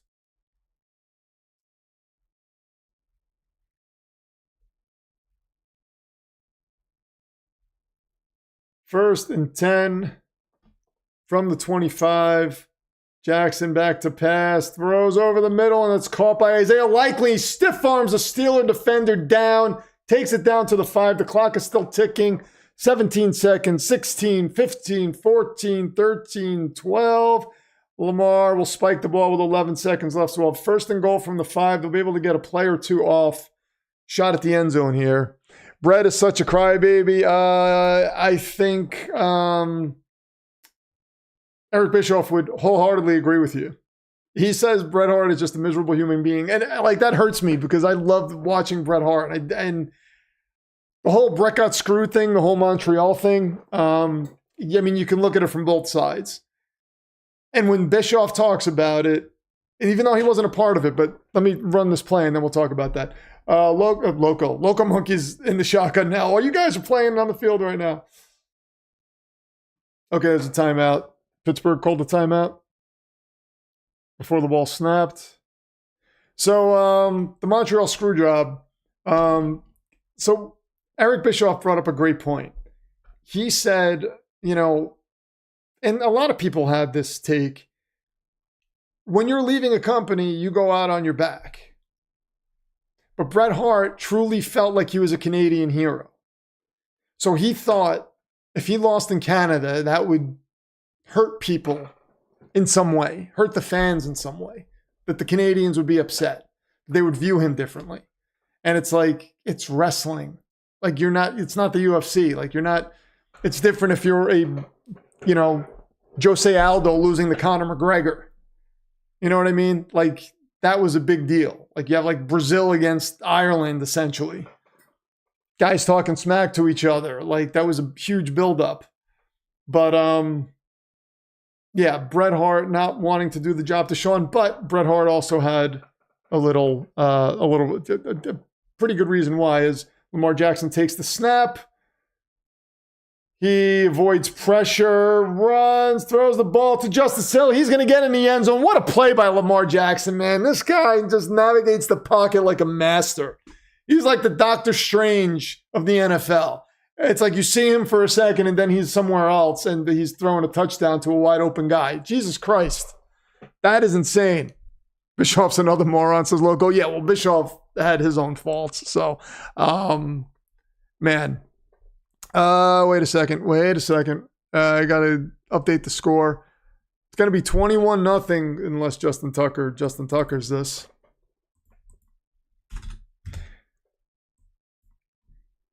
Two seconds left in the half. And the Ravens are going to go in to halftime up 21-0. Man.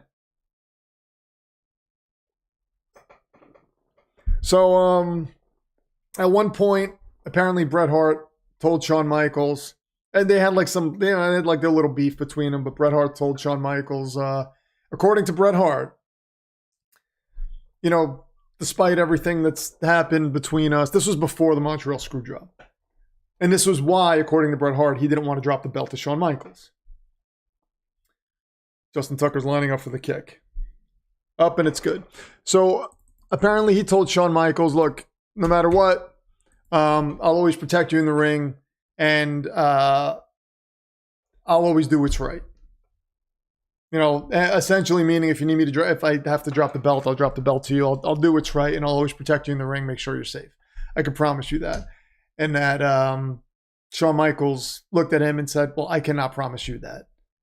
And then and he said that on the Steve Austin podcast. And that's when Bret Hart said, so F this guy. I'm not dropping a belt. So when Vince asked him to drop the belt, he was like, no.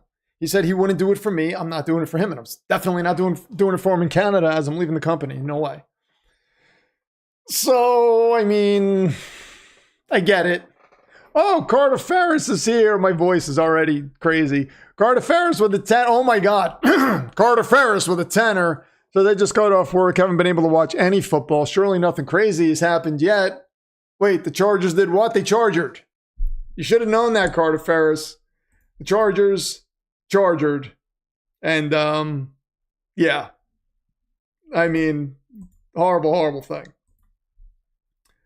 Oh, boy. So, Carter Ferris, you are back, by the way, to the number 5 contender. You're up to 189. I'm sorry.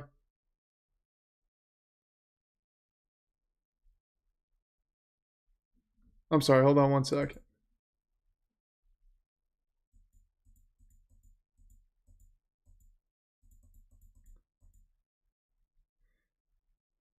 That was is that $10 even? $9.99. So it's $179.94. My bad.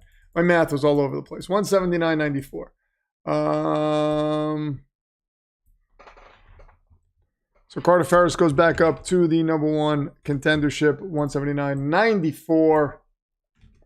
So we've had the number 5 contendership. Sorry, we've had the number 5 contendership change 2 times tonight as we go into halftime. Mike Tomlin does not look pleased.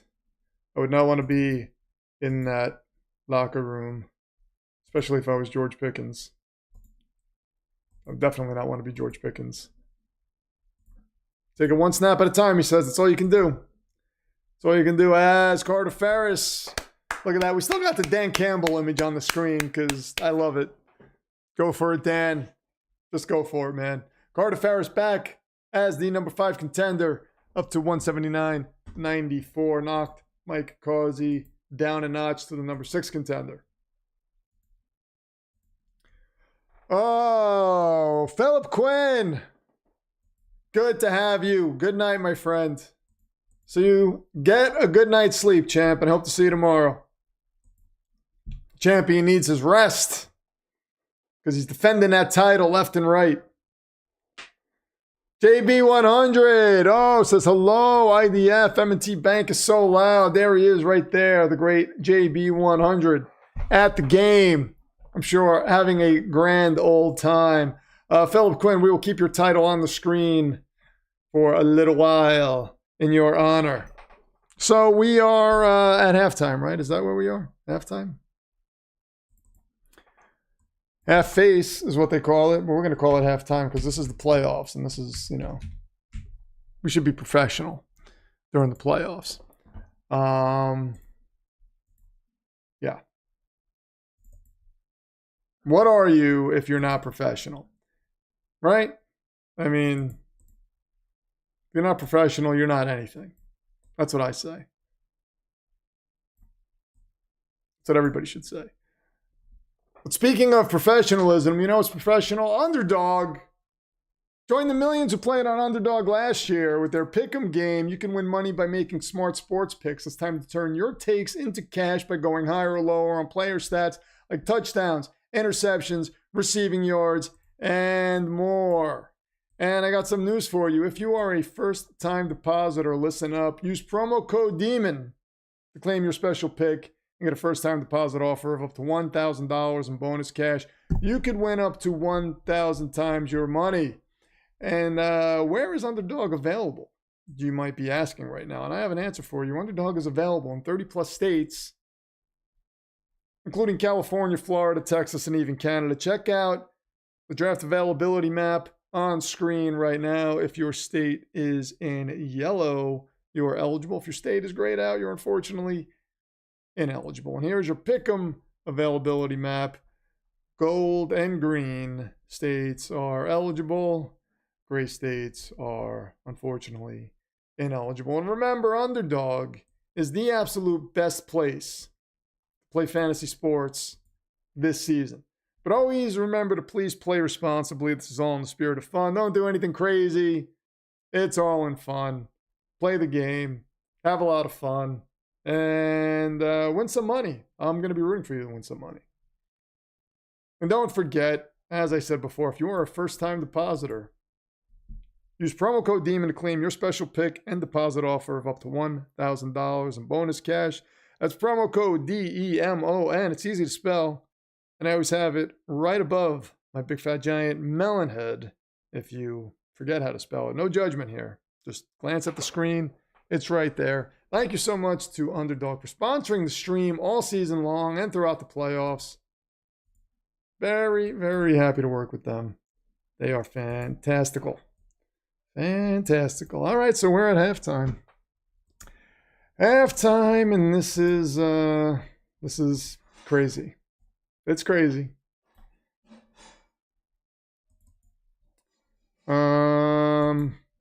See what is going on here. Oh, Bubba's got to head out. Bubba, I will see you next time. Hopefully tomorrow. Have fun at karaoke and let us know what songs you sang, if you sang any. Brett versus Austin, WrestleMania was great. Yeah, the Brett versus Austin matches were phenomenal.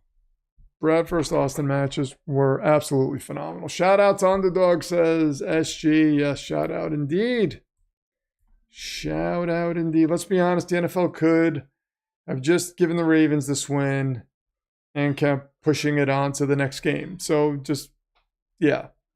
I mean, the Steelers could always come back. Seems unlikely, but it could happen. Scantor's got to bounce. Scantor, it's cool, man. Saturday night games are rough. People have things to do on Saturday nights. Nobody wants to watch the Steelers get blown out, and I don't blame them. Good to see you, Scantor. Hope to see you tomorrow at some point. If you can't, it's cool. But if you show up, that'd be nice. Just to say hi. I was really, really hoping the Bengals would be in the playoffs right now. Bengals have, this would not be, if the Bengals were playing the Ravens right now, this would not be the score. That would be a game. SG says, which game are you doing tomorrow? I'm doing all 3 games. It's going to be insane. All 3 games. Starting at 1 o'clock sharp. Taking us all through the evening. And I'm probably doing the Monday night game. I made a thumbnail for it. I have it scheduled. There's a chance I might not be able to do it, but I'm pretty sure I'm going to be able to do it. So.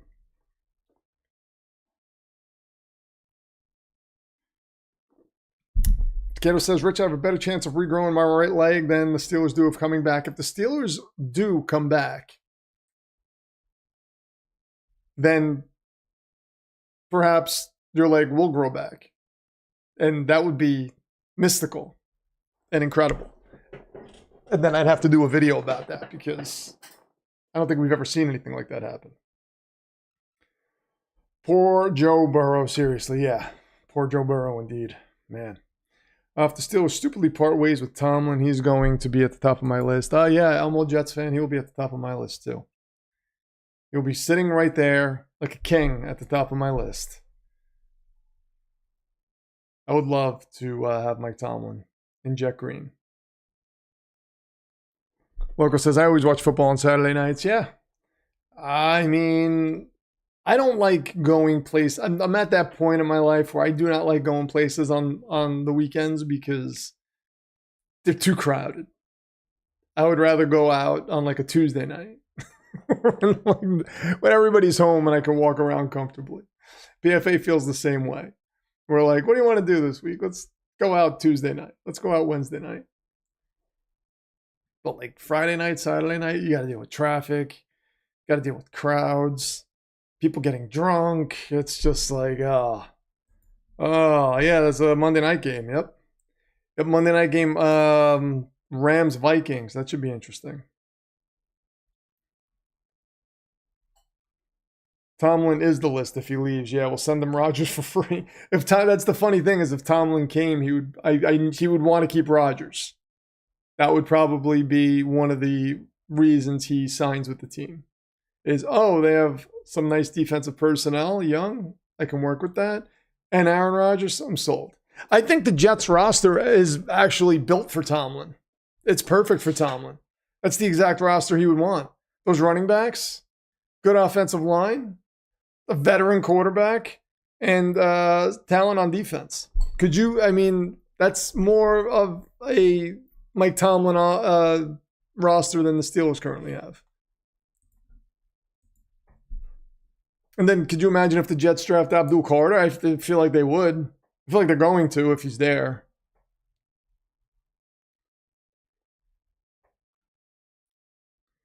Well, one silver lining for the Steelers, at least they're not paying Russ $80 million to play like trash. That's true. That is true. SG says, why do I feel like the Rams are going to win Monday? I picked the Rams to win. I don't trust Sam Darnold, honestly. Do not trust Sam Darnold as far as I can throw him, and I don't think I could throw him at all. So, I don't know that I can lift up Sam Darnold. What's he weigh? He's like 220-something? I could probably get him off the ground, but I don't think that I can throw him. I could probably push him. I don't know if he would go anywhere, but I just don't trust him. In a big game, no thank you. Especially after seeing what he did against Detroit, which was nothing. No thank you. But so here's the thing is the Rams are slow starters on offense this season. They are slow. So if the Vikings come out and jump to like a 2-score lead, 3-score lead, then I think a 2-score lead, it's still in play for the Rams because they can strike back quickly. But I think the Vikings need to come out to like a 3-score lead early, and then that's the only way they're going to put the game away. I think that's the secret sauce for the Vikings. Other than that, I feel like the Rams are going to take it. Patrick, the Chicago Bears fan for life, says start Fields. Look at that. So, Patrick, would you rather stick with Caleb or would you have rather traded that pick and kept Justin Fields? As a Bears fan, let me know. Let me know. Go ahead, everybody. Count the Steelers out. Hopefully they come back and make you all look foolish. Down with Harbaugh. Kathy Menard hates the Harbaughs. I don't know what they did to her. Don't know what they did to her. The season of Vikings only lost to the Lions and the Rams. Yes. Yes. But I mean, like, all their games were pretty close, though. Like, you look at the scores, you're like, they didn't really come in and knock many teams out. Did they not? I'm going to take a look at this right now. Hold on a second. Vikings 2024 schedule. Let's see if I can get this on the screen for all you guys to look at. Hold on a second.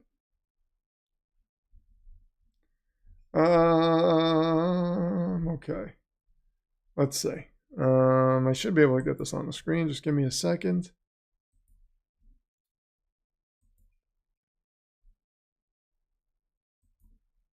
Okay, hold on one second. I'm going to get it on the screen for you guys.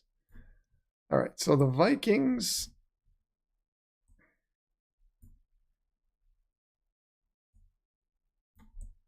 All right, here we go. So the Vikings.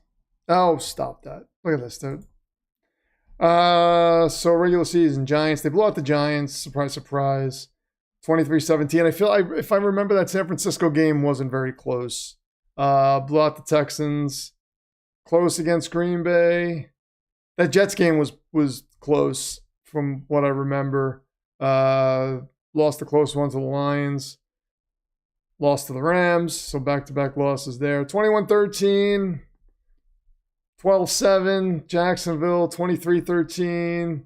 30-27. 23-22. Like, you know, all right, they blow out the Falcons. Blow out the Bears. So they have a few blowouts. Okay.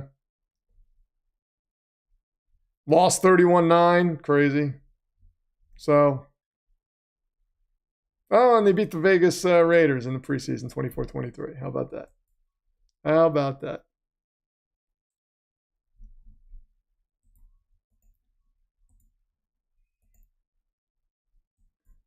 So I feel like they're not the knockout punch that, you know, a team like the Buffalo Bills or the Detroit Lions are, you know.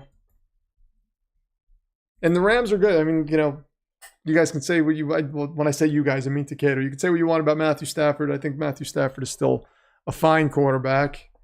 Can still make plays, can still keep you in games, can still win games for you. They have a stout defense.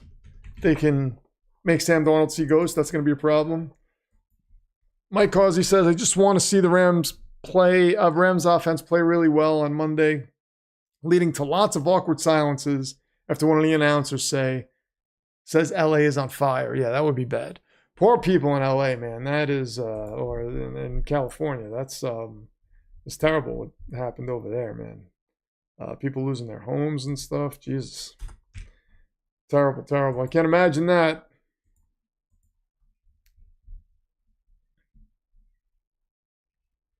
Patrick says, I'd keep Caleb because he is a way better passer, but both are in similar situations in year 2. I also really like Justin, and I think he never got a fair chance to prove himself because of coaching and offensive line. Offensive line was terrible for Justin Fields. I also have a lot of sympathy for Justin because of that. Yeah. Coaching was bad, and then Caleb came right into the same situation, but with a better offense, though.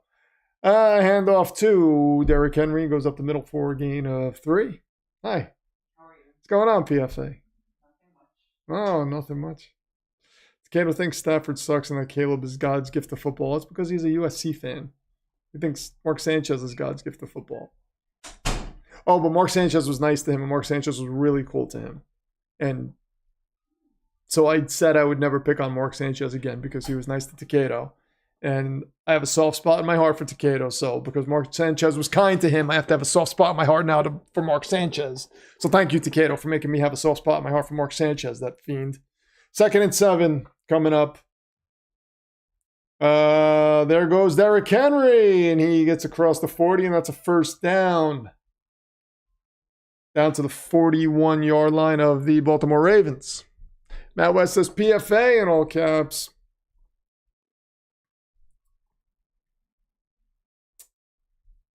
That's also what I meant. He was on the sideline last Sunday. Oh, sorry. It's also what I meant. Similar situation by the O-line and coaching. Yeah. O-line, terrible. Coaching, terrible for the Bears. Hopefully they can fix it. I don't know how, but we'll see. I don't know if Ben Johnson's the answer, to be honest. Hand off to Justice Hill up the middle for about a gain of 4. So, Philip, wait, did you tell me? I'm sorry, not Philip. You're not Philip. You're Patrick. Did you tell me who your favorite candidate is? Do you have a candidate that you want to see as head coach that you're just desperately hoping comes in and becomes your head coach in Chicago? Let me know. Circle, triangle, square. What's going on between Bills, Broncos facing the Chiefs? It is the Bills, right? Yeah, it's got to be the Bills. I don't think the Broncos are going to beat the Chiefs. Loco, what do you think? You're a Broncos fan. Mike Causey, you're a Broncos fan. Do you think they can beat the Chiefs? Justice Hill takes this down 6 yards. We got a 3rd and 1 coming up.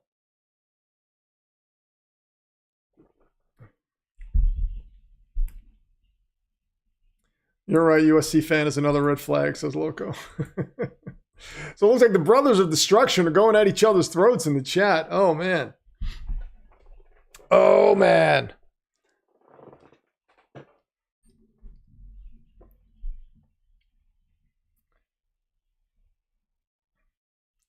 Broncos could beat the Chiefs. That's the Cato. Oh. 3rd and 1. Derrick Henry does not get it. He is about 2 yards shy. And we got a 4th down at midfield. I'm assuming the Ravens are going to go for this. Assuming they're going to go for this. Let's see. Best duo in the league. So I want to know what the Chiefs fans in the chat think.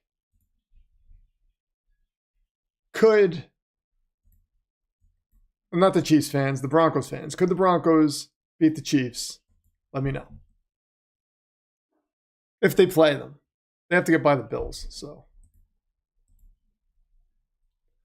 Stout is back to punt.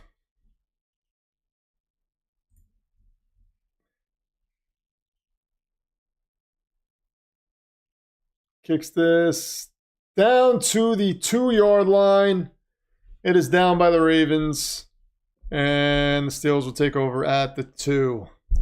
All right, so we got to move ball. Ball's like, why are you making me watch this game? Matt West says the Chiefs look unstoppable with their ref advantage. Yeah, every year.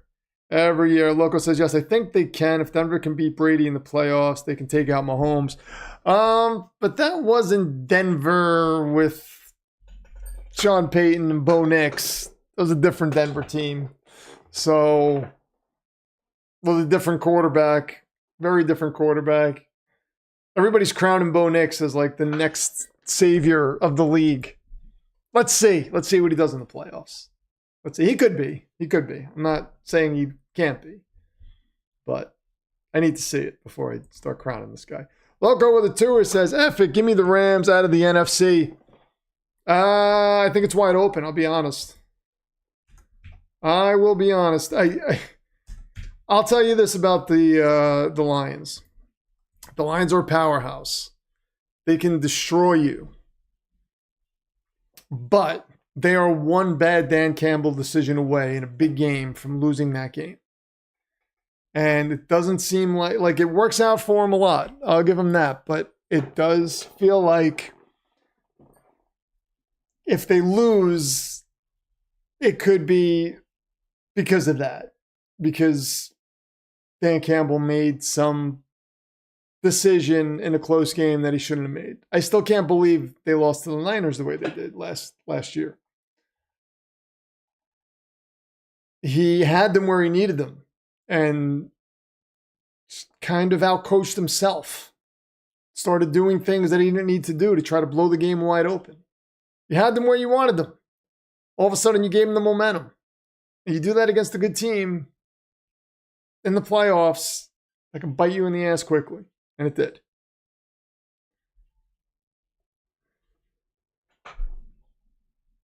Shane Giggle says, fire Tomlin yet? If you guys want to fire Tomlin, go right ahead. Go right ahead. He's not going to be without a job for long unless he doesn't want to be in the league. But Come on. Denver did it with Jake Plummer, too. All right. Who did Tebow beat? I don't remember who Tebow beat in the playoffs.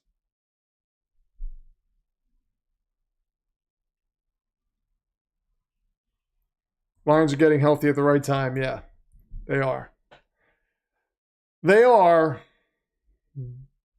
But I'm telling you, if I think that will be, if they end up losing in the playoffs, it's gonna be because of that. It's gonna be because of the Dan Campbell call that we can point back to and say, well, that's where the game changed. Najee Harris goes nowhere on first down. So we've got 2nd and 10 from the 2-yard line. Circle, triangle, square says, that's true talk about the Lions needing a week off and finally getting it. I did like the new Gridiron Heights. I haven't seen it. I have to check it out. Big Ben, he beat Big Ben in the playoffs. Wow. 2nd and 9 coming up. Russ back to pass, 4-man rush. He gets the ball off. It's a low pass. Washington dropped it. 3rd and 9 coming up. Did Denver have a team before Elway? They had a team. I don't remember who was on that team. Tebow beat the Steelers in the playoffs in OT. Yeah, I know it was, oh man, what was his name? Demaryius Thomas. Yeah, that deep pass to Demaryius Thomas. The late Demaryius Thomas. Man, that's crazy. 3rd and 9. Working out of the shotgun is Russell Wilson. He's got Jalen Warren to his left. He takes the snap. Delivers the ball, and that is caught by Calvin Austin. He gets hit, but holds on to it. Takes it down to the 29-yard line, and that's a first down. They went to one Super Bowl. Oh, that's right, the Orange Crush. I forgot about that. That's when they were called the Orange Crush. That is right. I forgot about that. Who was their quarterback then? Was it Dan Reeves? I know he was their coach back in the 80s. Yeah, DT was a great human, man. Shame. Back to pass as Russell Wilson gets the ball off to Jalen Warren. On the don't look now, but the Steelers are starting to put together a little bit of offense. Let's see. Russell Wilson's got that look in his eye. He looks hungry. Russ converts throwing from his own end zone. Missed opportunity for Baltimore. Yes, SG is the best color commentator guy in the league, by the way. No, wait. Yeah, he's the best color commentator. I'm doing the play-by-play. He's doing the color commentary. Oh, Speezy of Poets here says, good evening, good souls. We were just talking about your Chiefs. Your ears must have been ringing. Speezy of Poet, by the way, is the number 2 contender behind Samuel Miller, followed by Melissa Klein, followed Dismas, and Carter Ferris. Chiefs fan, resident Chiefs fan. And his wife is a Jets fan, so we have deep admiration for the Speezy of Poet family. Tommy Morton was the quarterback. 3rd and 5, Russell Wilson. I'm going to say he converts this. I think they're going to put together drive after drive and make this a game. Can only hope. Russ back to pass, floats one out, and that is caught by Mike Williams. Takes it down to the Baltimore 30. Wow, Russell Wilson's throwing those accurate floaters again. That's dangerous. That is dangerous. So Speezy of Poe, we were talking about, could apparently the Broncos fans in the chat, I don't want to start anything, but they believe if the Broncos get by the Bills, they could take out your Chiefs. What do you have to say about that? Loco Monkey was heading that charge, waving the flag, that orange and blue flag, right? Those are their colors. Russell throws the ball away. It was intended for Pat Fryermuth, kind of. Also intended for the sideline. Mike Williams beats Trey White and gets to the 30. SJ, if you're going to be the color commentator, you cannot You can't sigh. You can't show your hand. You have to either be a color commentator or a Ravens fan. Okay, here we go. 2nd and 10. Russell Wilson is on fire. 2nd and 10, working out of the shotgun. Russ, back to pass. He gets pressured. He throws it away. We got 3rd and 10 coming up. Patrick Surtain deserves Defensive Player of the Year. Yeah, I can buy that. I can buy that. He is definitely better than Sauce Gardner, at least this year. Sauce Gardner was not what I thought he was going to be. But that's one of the reasons why I would be okay with a Brian Flores or even an Aaron Glenn, because I would love to see an insane defensive mind come in and see what they can do with this defense. But I think Flores is actually a good coach. Floats it downfield as Russell Wilson, and that is caught by Van Jefferson. Former Ram Van Jefferson on a floater by Russell Wilson from the 30, and the Steelers are on the board. Good God. Oh, we got a game, folks. Have the turntables turned. Wait a minute, Speezy, a poet comes in with a hundo. Are you kidding me? He says, give me that #1 contendership back. I'm a Chiefs fan. I will never let a Broncos fan take that from me. Number 2, absolutely not to answer that. You want to bet against Pat and the Chiefs in the playoffs? Do you have Tom Brady? I wouldn't do that if I was them. Oh, and that's exactly the tone he said it in. Look at the confidence. Love it. Thank you so much, Spezia. Wow. He's up to 4-12-88. And we have a lot of action going on right now. Contenderships are changing. Scores are changing. The Steelers have 7 points now. It just seemed like just a minute ago they only had 6. Oh, my Lord. Spezia Poet does not think the Chiefs are going anywhere. He just seems way too confident, and that's actually frightening because he could be right. He could be right. And when it comes to the Chiefs, the playoffs are a different animal. They could look almost human in the regular season, but come playoff time, man, who else would you want besides Patrick Mahomes as your quarterback in the playoffs? I mean, Tom Brady? Yeah, he doesn't play anymore. Might be playing for the Raiders. Who knows? Let's see what happens. He might just get desperate and say, F it. But Spezia, you are going to see your name at the top of the contendership list right there. Reclaim the #1 contendership as Dan Campbell's got his eyes right on you as he's about to go for it. As the devil is telling him, go for it, Dan. Just don't think about it, go for it. He's got the red nose and everything. Look at him. When Dan Campbell's nose turns red, you know he's going to do some crazy things. You know he's going to do some crazy things. And he has done it plenty of times. I can't believe the Steelers, all of a sudden, have come back into this game. Only 2 scores down. It's mayhem, says Father Dismas. Yes, it is. He is alive now that his Steelers are on the board. Russ throwing those accurate floaters like he does. Long day of football tomorrow, says Samuel Miller. Yes, and I will be here for all of it. Every ounce of it. Just give it to me. Absolute legends are here tonight. Yes, legends galore. Does he know Denver has a winning record in the playoffs against Brady? Oh, look at Loco chiming in. Going after the Chiefs fan. That's insane. Look at this. All of a sudden, Broncos fans have life again. They're just like, oh, we're the best. We've been a joke for the past 2 seasons, but look at us now. We crept into the playoffs. Snuck in because the Chiefs sat everybody because they were afraid of the Bengals. Oh, no, I didn't say that. Sorry, Speezy. I didn't say that. I did not say that. They put it in the hands of Carson Wentz and said, Carson, lose this game for us. And Carson said, I can do that. That's one thing I can do. I can absolutely go in and lose a game for you. Oh, Ben Johnson to Las Vegas. Did that happen? No, it can't. They can't hire him now. So what am I saying? I don't know what I'm saying.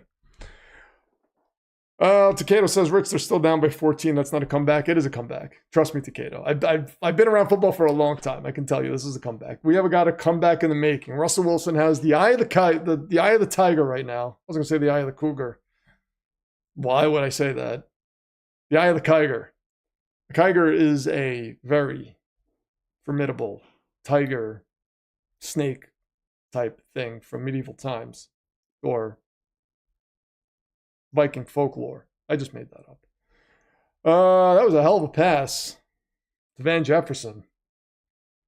I'll tell you, the Steelers receivers, like, they're not like these big names. I guess you could say George Pickens is kind of a big name, but I mean, these are some dudes. Like Van Jefferson is a good receiver. Calvin Austin is a good receiver. These are guys that can make plays for you.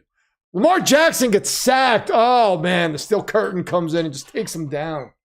Wow, hi. It's getting exciting over here. Spezia Poet just donated $100 to this team. Oh, wow. Sure, and he's a Chiefs fan and his wife's a Jets fan. You believe that? More people who are Jets fans? She said there were more people who are Jets fans. Yes. You think I'm the only one? They fill stadiums. Like, but isn't it they fill it for the other team? No, that's not what they do. Come on, Astro. Do they fill it for the other team? This is just disrespectful at this point. All right, here we go. 2nd and 20. Lamar Jackson back to pass. He's going to roll out to his right. He gets the ball off. Nice pass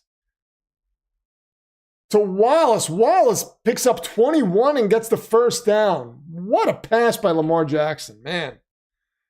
Man. That was crazy. PFA, says Matt West. Dan Campbell drove Ben Johnson to his coach's meetings. Did he? Rangers fan says PFA. Nuka Bat says PFA. Father Dismas says PDA. Whoa, hold on. Oh, PFA. He corrected it. Oh, man. Here we go. So the Ravens are at their own 41. Lamar Jackson under center gives the ball to Steve Sims, who runs for about a 14-yard gain, and that's a first down for the Ravens. Mike Causey with a 5er says, Steelers' big-name receivers always turn into headaches like clockwork, almost like it's a curse. Yes, I was surprised to see Deontay Johnson is on the Texans. I didn't know that. I saw that today. Did not know that Deontay Johnson was on the Texans. So Mike Causey, sorry, I know a guy named Mike Causey. But Mike Causey is the number 1 contender again, ladies and gentlemen. He's got 183. Yes, the number 5 contender. I'm sorry, Derrick Henry is saying, no way, you're not coming back because look at me go. And that was like a, 50-yard run? Jesus, Dismas. My God. 4-play, 70-yard drive is how the Ravens answer back. So, I think Takeo might have been right. Like, this wasn't really a comeback. I was just trying to make things interesting, but Steelers defense said, nah. Derrick Henry, man. Oof. Stiff arm Patrick Queen. Said, stay away from me, dude. Don't touch me. Get away. Stay far away. Patrick Queen said, yes, sir. Yes, sir, Mr. Henry, sir. And the ball is up and it's good. 28-7. Steelers have their work cut out for them.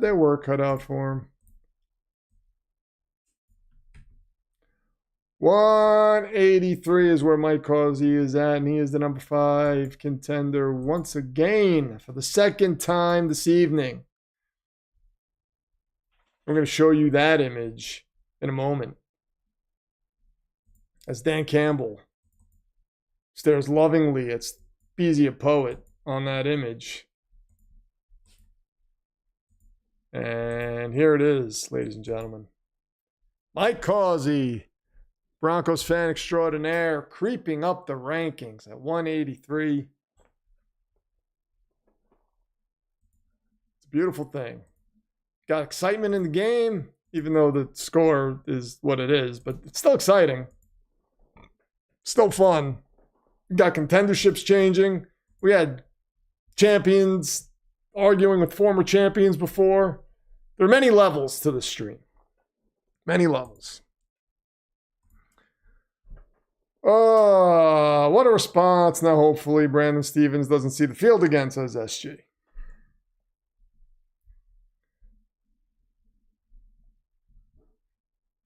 Hail to the king, baby, says Soldier of Nerdism. Hail to the king, indeed. He just said, nope. Nice try, Pittsburgh, but I'm going to just expand the score a little bit. So the Ravens have already surpassed my prediction. My prediction could be close. They've surpassed it already. This ends like 28-14 or something. I can live with that. That would only be 4 points off. Like the stream if you haven't, by the way. You only have 33 likes. Liking the stream helps. I should probably write that somewhere, but I have so many things on here. Brian McFadden from Legit Football calls them tchotchkes. Says I have a lot of tchotchkes on the screen. I like my tchotchkes. Joni loves tchotchkes. If you get that reference, you're an old decrepit man or woman. No, I'm just kidding. You're not old and decrepit. You're ageless. Feel better about taking the Ravens -5.5, says Samuel Miller. Off to bed, Nukabat. Have a great stream. Good night, everyone. Good night to you, Nukabat. Thank you. Algorithm King. Always popping in to say hi on all the videos and whatnot. Man, I am excited about the videos that are going to be coming your way in the off season. It's going to be, you're going to be all, I don't even want to talk about it because I'm so excited. So excited. It's going to be more than just skits. It's going to be more than just skits. Been doing a lot of thinking. There's a lot going on in this brain. It's going to be fun. P6 says this game is over. Well, P6, you don't know that. Oh, P6 comes in. All of a sudden, the Texans win, and he's a genius. He knows everything that's going to happen in football games now. P6, how's your brother feel about the Colts, by the way? Does he want to stick with Anthony Richardson, give him another shot, or just say, get out of here? What do Chiefs fans do with all their Patriots gear? This logo. Oh, my God. Oh, my God. Those are fighting words. Those are fighting words, logo. That's crazy. Hey, Russell Wilson's back to pass. He throws this out to Najee Harris. Najee Harris gets about a gain of 7. 36 likes on the stream. You guys are awesome. So CJ Stroud, wait a second, has taken the lead with 66 votes in the poll over Jordan Love. So Jordan Love led in the poll for a long time, and CJ Stroud is leading. The poll is, which quarterback would you rather have leading your team for the next 5+ years? And 36% have picked CJ Stroud. Jordan Love is at 30%. Jared Goff's at 23%. Justin Herbert's at 11%. Second and 1, Justin Fields is on the field. And is there a timeout or what happened? I heard whistles blow. I see people not playing football right now, so something must have happened. Something must have happened. CJ Stroud, well, that you see, I feel like that makes a little more sense to me. CJ Stroud and Jordan Love. But Goff over Herbert, oh man, that's surprising to me. I'm not arguing with it. I feel like any one of these guys leading this poll, I don't know that I can argue with, but I could say I'd be, like, if Jared Goff were leading the poll, I'd be a bit surprised. But I thought it would go, based on today, Stroud, Herbert, Love, and Goff in that order. That's the way I thought it would go. ECL, what's going on, man? What is going on? 2nd and 1. And we have got John Harbaugh's walking around. He has got a look on his face. So Wilson's back out there. Justin Fields came out for a second. He was going to take over a quarterback. There's a bunch of nonsense going on the field. So, I don't know. John Harbaugh, they're going to commercial. Whoa, Speezy Poet comes in with another hundo. Are you kidding me? He's like, I'm keeping this #1 contendership. Don't even look at it. Don't even look at it. He says, I know there are a ton of bandwagon fans, but I sat through Gerbeck, Croyle, I remember a lot of Castle back-to-back, 2-14, make them punt Mariota to Mariota, no touchdowns, and losing. Some of us have been here. I earned this era. I've seen awful, not enough, and otehr. I've earned this. Yes, you have. And knowing some of the names that you have just mentioned, just knowing them proves that you've earned this. So I take nothing away from you, Spezia. Take nothing away from you at all. And hopefully one day your wife can say the same thing because she's a Jets fan. And I want to say the same thing too. I want to say we suffered and we deserve this. I have tears in my eyes right now. Do you see this? I just teared up thinking about that. God help me. Oh, man, that's beautiful. This is one of the most beautiful comments I've ever seen. He just poured his heart out. This would be Oscar worthy. This is like in Rocky Balboa. If you've seen that, Rocky talking to his son outside the bar, saying, cowards do that, and that ain't you. That's exactly what this is like. I'm a man, I'm 40. All right, hold on. Oh, God, just thinking about the Jets perhaps being in a position where I'm like, I earned this. Just made me say, I felt it for a second, and it was just pure joy.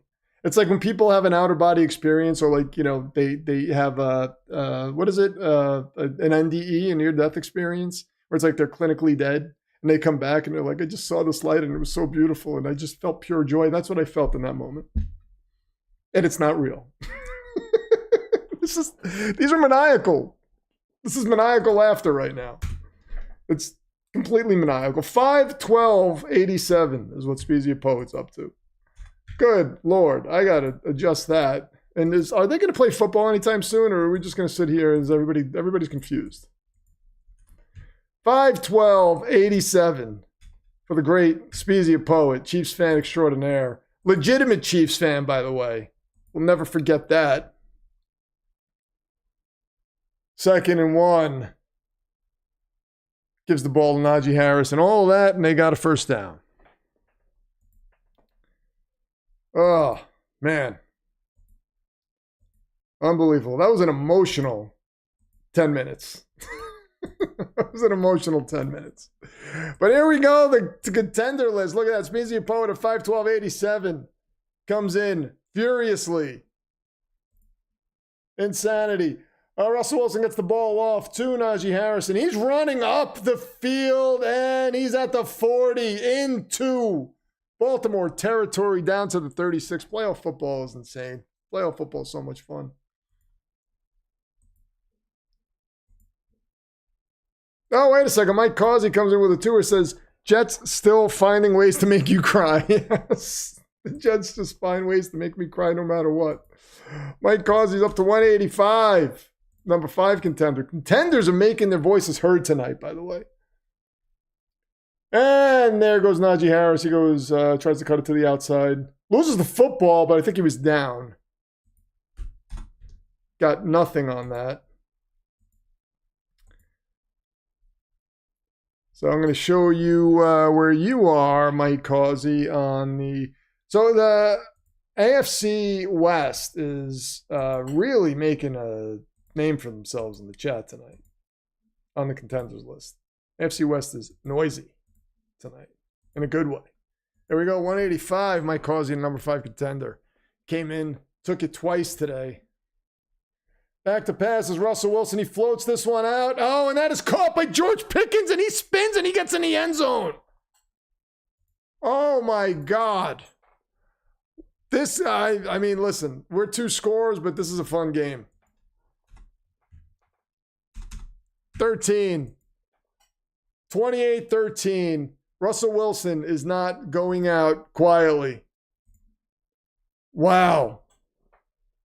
When Russell Wilson throws these balls that hang in the air for a long time, like, you just know it's trouble. You just know it's trouble. 3:24 left in the third. And we got a 28-14 game left. This game is a long way from over, folks. Long way from over. One Baltimore mistake, and Pittsburgh can be right back in this game, one score away. Never forget what Atwater did to the Nigerian Nightmare. Oh my God, that sound will live in my head forever. He just popped him. That was one of the most insane hits I've ever seen. That was sick. Steve Atwater was a beast, man. He's up there with a lot of my favorite all-time players are strong safeties, and Steve Atwater's up there. He's up there. Speezy Poe with a $5 says, to those saying I am somehow a bandwagon fan, I have a baby photo of me with the Chiefs bloodhound. Not the wolf, the bloodhound. Speezy and Power, listen. Fans are going to come out. Once you let opposing fans know that it bugs you if they say you're a bandwagon fan, they're just going to keep saying it. But you don't have to you don't have to defend yourself. You know that. I think we all know the truth, but people are still going to say it because you're a Chiefs fan and they want you to suffer. That's what they want. They're saying you've had enough joy. You don't need back-to-back Super Bowls. Enough is enough. You've had your fun. Let somebody else play now. That's what they're saying. Did I get this right? No, I didn't get it right. Hold on. I got to update this. Hold on a second. I mean, yeah, I mean, and to be fair, you have had your share of fun. I think it is time to let somebody else play because I want to play too. But my team can't even get in the playoffs. So, whatever. 5-17-86. I really thought the Jets were going to be primed to take out the Chiefs this year. I was like, oh, with that defense and Aaron Rodgers, Chiefs are in trouble. We are the recipe that takes them out. And, I mean, I'm not sure we could take out the Bears or the Browns. I'm not sure there's a team that I feel confident with about us beating. Except Miami in December. SG says, I hate how complacent this defense gets. But I mean, in Russell Wilson's defense, he is floating those balls to the exact spot they need to be in. Like, he has the ability to do that sometimes. Just his ball placement is elite sometimes. And it's like no matter what you do, you just can't get a hand on it.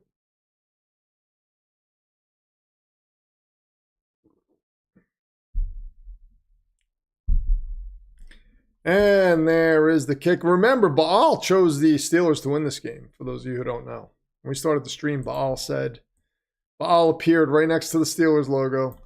So, you know, that says something. No need for a Chiefs three-peat, says Matt West. I agree. There's no need for it. I love Speezy Poet. I love him to death. But, I don't want to see a Chiefs three-peat. I can't. I hate when a team is so dominant. It drives me crazy.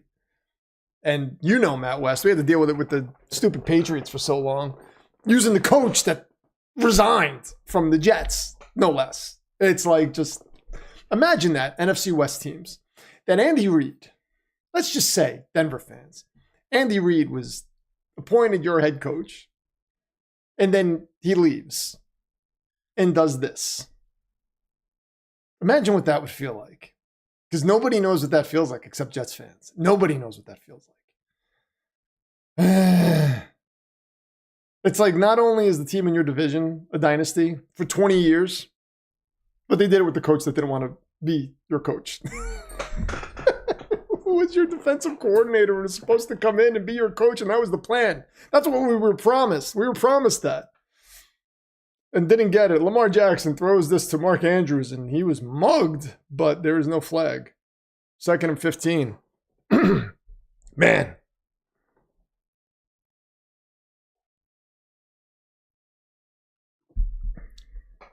Soldier of Nerdism says, yeah, I love Speezy, but no three-peat, please. Yeah. At least unlike the Patriots, my Chiefs aren't cheaters. I know refs memes, but be for real, we were one of the most penalized winning record teams in the NFL this year. But I mean, some of the penalties just come at, it's not quantity. It's like when the penalties come. I think that's the issue. It seems, and I'm not saying there's cheating going on. It's fun to joke around about that, but it just seems like in the right time, in the right game, the Chiefs get a call. Always, and it's a questionable call. That's how it feels. Now, it feels like that on the outside looking in, of course. And you're going to be overly critical when a team is that good. So you're going to be like, oh, yeah, look, that's why. But man. And you could argue that the game that the Bengals beat them to get to the Super Bowl, Joe Mixon fumbled, and they didn't call it a fumble. Incomplete pass to Isaiah Likely. We got 4th and 10. And the Steelers are going to take over after the punt, unless they botch the punt, and then the Ravens get the ball back. Excuse me. You mean clutch time? The time that Patrick and our defense has owned the last half decade, that time? Yeah. Mahomes, man, like he has this ability to just be, he is just fast enough and like squirmy enough to run with like 21 seconds left on the clock. Just get away from guys and get the first down and keep the drive alive and stop the clock. It just happens. It happens a lot.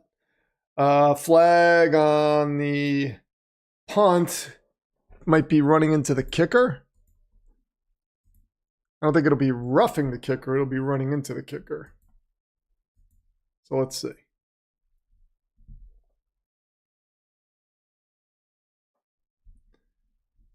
Yeah, but Mahomes has that speed where he's just fast enough to get away from everybody. And it's so frustrating. That's just running. That's got to be running into the kicker. No? Yeah, running into the kicker. Penalties declined.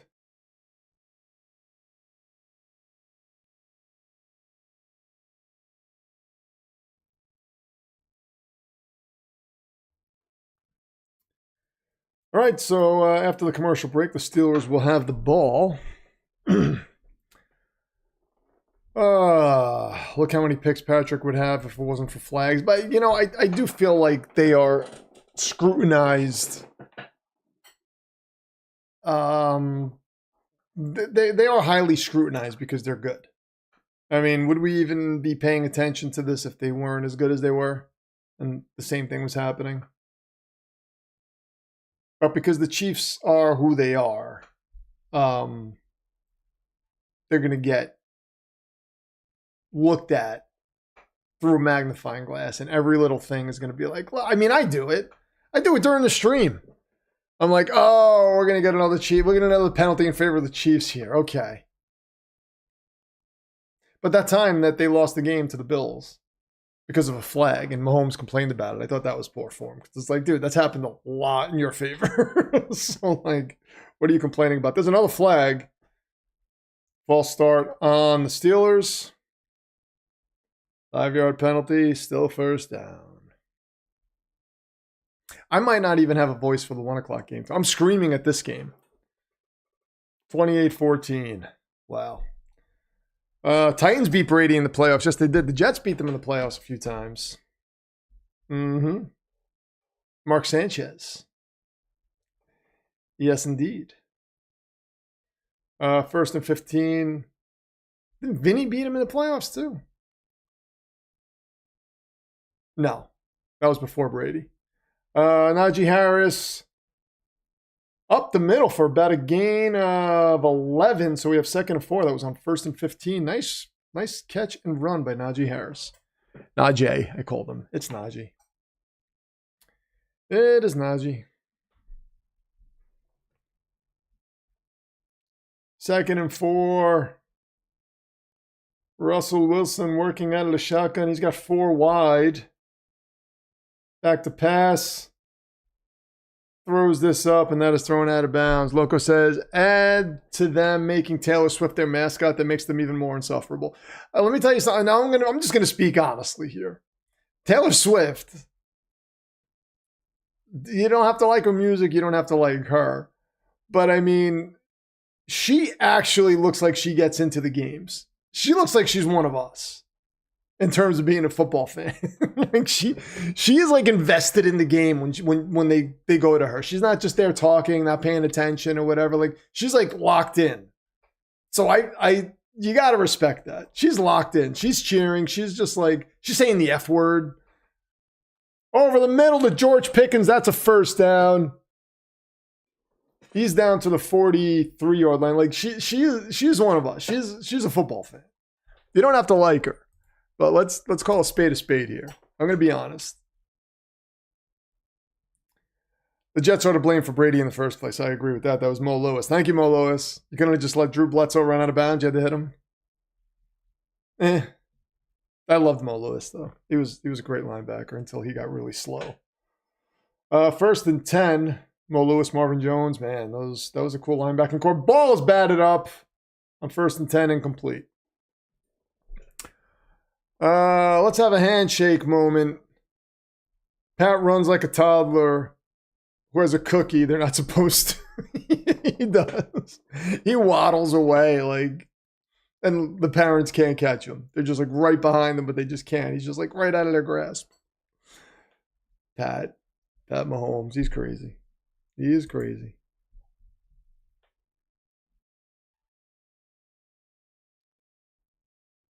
Back to passes. Russell Wilson on 2nd and 10. Gets the ball off. Gets it to Jalen Warren. That's he gets about a yard. So we'll have a 3rd and 9 coming up. Speezy a Poet with a tour says, Taylor's at least a fan. Remember Jessica Simpson? Yeah. I remember that with the Cowboys. Yeah, Taylor's at least a fan. That's what I'm saying. Like you have to, like we can have our fun with it and everything, but if we're gonna speak seriously, like she's there. She's saying the F word.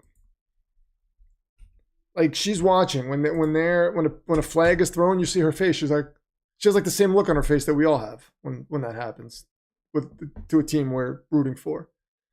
And if it doesn't go her way, she says the F word. And you can't. That's not acting. She's invested. She's totally invested. So again, you don't have to like her. You don't have to like that she's at the games. And it's not her fault that the NFL makes such a big deal about it. She's just showing up to a game because the guy she loves plays for the team. She's not saying, hey, put me on screen. She's not doing any of that. So we can't really blame Taylor Swift for everything, for anything, really. She just happened to date the guy that's on the Chiefs.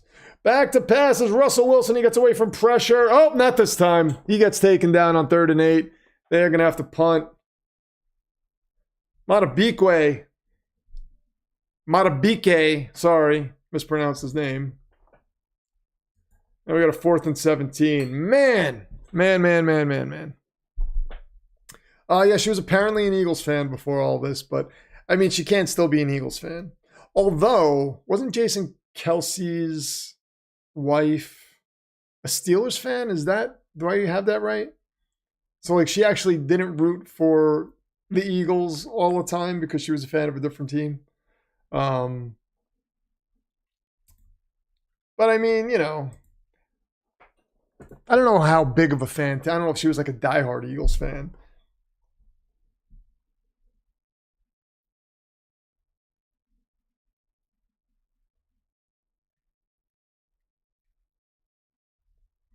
She's part of the bandwagon. She's had another team prior to joining Chiefs Nation. Yeah, but she didn't just join Chiefs Nation because they were winning.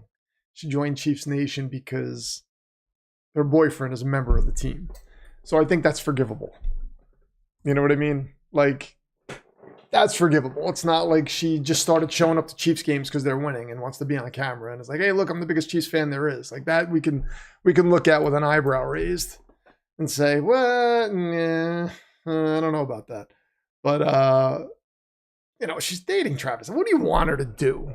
Show up with an Eagles jersey on? I mean, I get it. If PFA played for, let's say I was a New York Liberty fan, and PFA played on the team that Caitlin Clark plays for, which she would love to do, by the way. That would be awesome. I would all of a sudden be I can't remember. Oh, what is the name of that team? I can't remember the name of the team for some reason. But I would have to be a fan of that team. Because she would kill me if I didn't root for her team. I'd be dead. She would just beat the hell out of me and discard my body. not saying Travis Kelce is going to do that to Taylor Swift, but I mean, like, I'm just, using this analogy, putting myself in the picture. Speezy Poet says, show me that demon board, show me the contender board. I'm considering something. Absolutely, my friend. Here we go. The top 5 contenders. Speezy Poet, Chiefs fan, 519.85. Samuel Miller, Bengals fan, 400. Melissa Klein, Browns fan, 250. Father Dismiss, Steelers fan, 187.33. And Mike Causey, Broncos fan, 185. Those are your top 5 contenders as they stand right now. And we've had some changes tonight. Mike Causey dropped into that number 5 contendership. Samuel Miller started the stream as the number 1 contender, and Speezy Poet took it over. A lot of action on the leaderboard tonight. A lot of action. She's only dating Travis because they're winning. You think she'd date Noah Fan? Well, I mean, did she ever meet Noah Fan? And did Noah Fan have an opportunity? I mean, like, Loco, do you know something we don't know? We're going into the 4th quarter. Hold on. Wait a minute. I got to adjust this. She might date Noah. I mean, if she met Noah Fan before Travis Kelce, I mean, she'd probably date Noah Fan. She'd probably be showing up to the games. I would think she would be. You think she wouldn't love Noah Fan as much as she loves Travis Kelce if she met him? I think she'd be like, no, you haven't won a Super Bowl, so I'm not going to care about you. Loco's going around acting like he knows what's in Taylor Swift's heart. She's going to write a song about you. I'm going to blast. That's going to be the intro song of this stream. This song Taylor Swift writes about Loco. I'm going to get the rights to that. I'm going to be like, I'll play it all the time because he's in my stream, Taylor. I don't know if you know that. And I told people you're a real football fan, so you have to allow me to do this. Steelers with an opportunity, and they blew it. 1st and 10 for the Ravens right now. It is the 4th quarter, says SG. Who was Taylor Swift's team before dating Travis Kelce? It was the Eagles, apparently. I don't know. Again, I don't know how big of an Eagles fan she was. So, let's see. From the 17-yard line, Derrick Henry runs up the middle for a gain of about 9.5. Man, good God.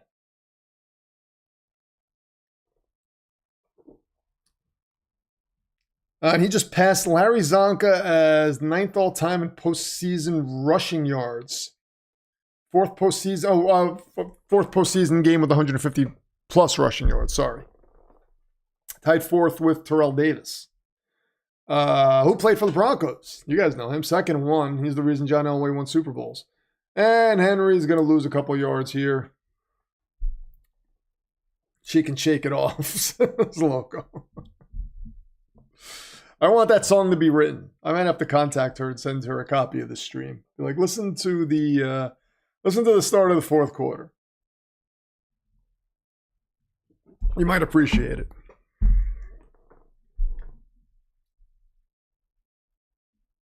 Oh, Loco's going to take the OC position for the team he's coaching next season. Excellent. High school football coach extraordinaire, Loco. You're a linebackers coach this year, right? They're going to give you the OC position? That's awesome. The dude knows football. I'll give him that. He knows football both ways. He goes both ways when it comes to football. Justice Hill gets the ball to the 30, and that's a 1st down for the Ravens. Move ball. Oh, yes, I will. Sorry, Samuel Miller. I apologize. Ball must move. Oh, man. If you switch teams that easily, you aren't a true fan, says Kathy Menard. She should know. She's been a Raiders fan forever. Forever. She's been through everything. All the bad and some of the good. Because the Raiders have had their moments.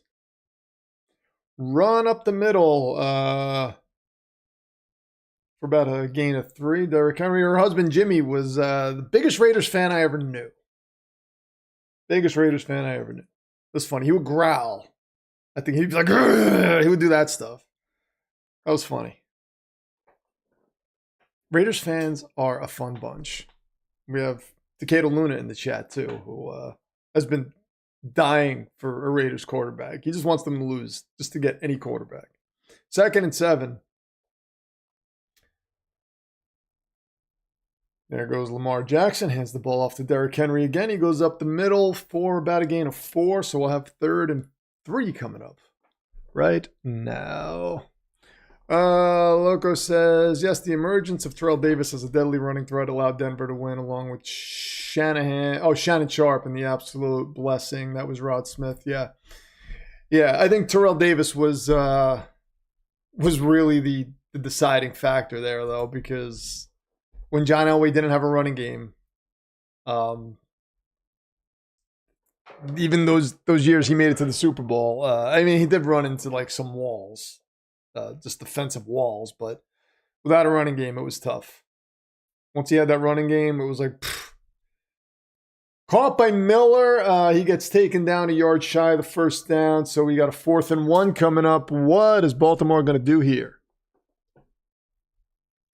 What is Baltimore going to do? Is Tyreek Hill going to be a Dolphin next year? I don't think so. I wouldn't be surprised if he was a Chief next year, I got to be honest. He might just be like, give me whatever. I just want to win again. Give me the league minimum if you want. I don't care about money anymore. Push again. Wait a minute. Did they get it? It looks like they got it.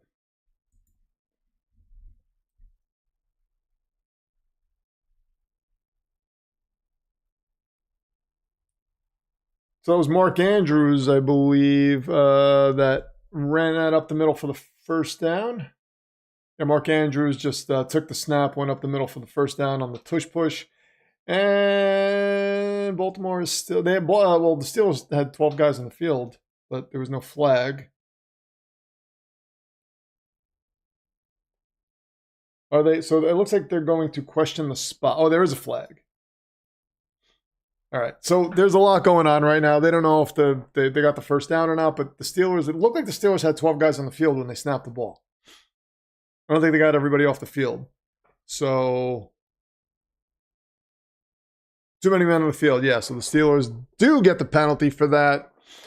Funny part is I'm rooting for the Broncos tomorrow. Please take care of the Bills for us. To smack talk a bit, we literally have more rings in the last 6 years than you have playoffs. Slow down. That is... oh, that's the death slap right there. Spezia Poet's finishing move is the death slap.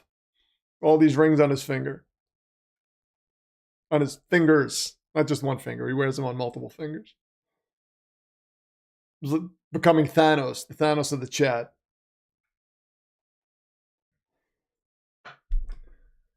So 1st and 10 after the penalty for the Ravens. They are at their own 45-yard line.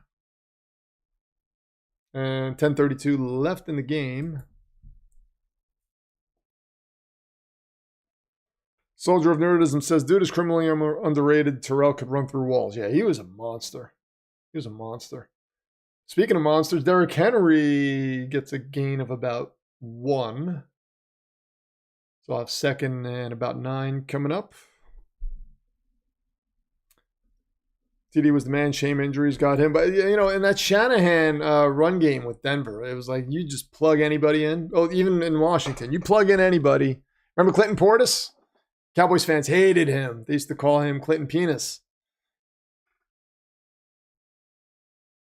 But, I mean, the Shanahan system was so running back friendly. And if you had a guy like Terrell Davis, it was just like, it was like lightning.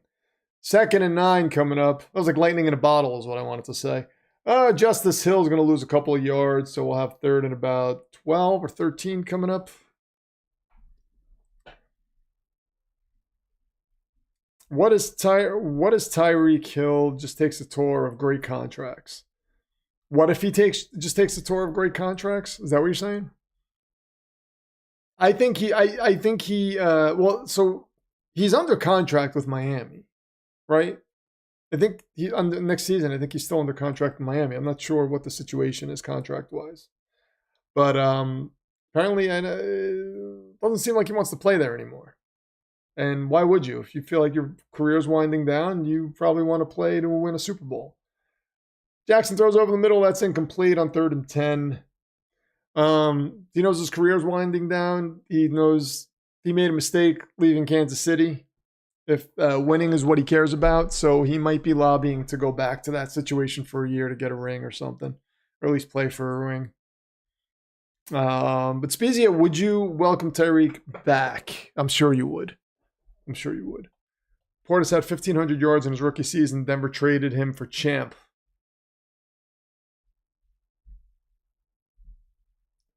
There is the punt.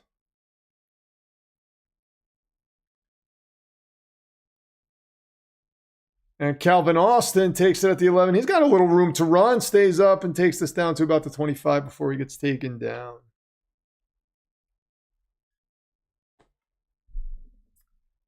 He has 2 years left on his contract, says Takeda Luna. So he has 2 years left on his contract. So, yeah, it'll be an interesting situation. Interesting. I don't think he wants to play with Miami anymore. I think he's had it. I think he's just like, nope, they're not going anywhere. When he went to Miami, it seemed like he thought they were in position to make some noise, perhaps be contenders. I remember he said that Tua was the most accurate quarterback he ever played with. Took a little underhanded shot at Patrick Mahomes, perhaps without intentionally doing it, but he did it.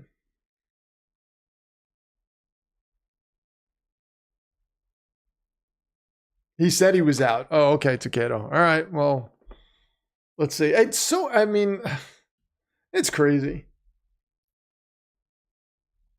I think Miami's in trouble. I mean, the way they're built right now, they cannot win in the winter months on the road. They can't do it. I don't think they're ever going to be able to do it with Tua at the helm, unless they can build an offense that is run heavy and you just need him to be accurate sparingly in cold weather. Unless the Dolphins cut him, he's 27.6, 30.5 if he stays. If he stays, there's a good amount. So not this coming year, not via trade. If they cut him, come home. Yeah.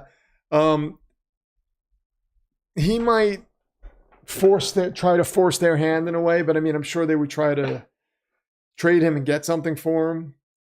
I don't know if he has a no trade clause. I doubt he has a no trade clause, but yeah, it's going to be interesting. It's going to be interesting.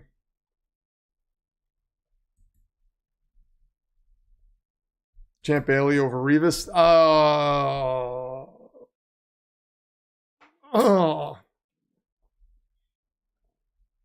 I don't know about that. It's hard. That's hard because I love Champ Bailey.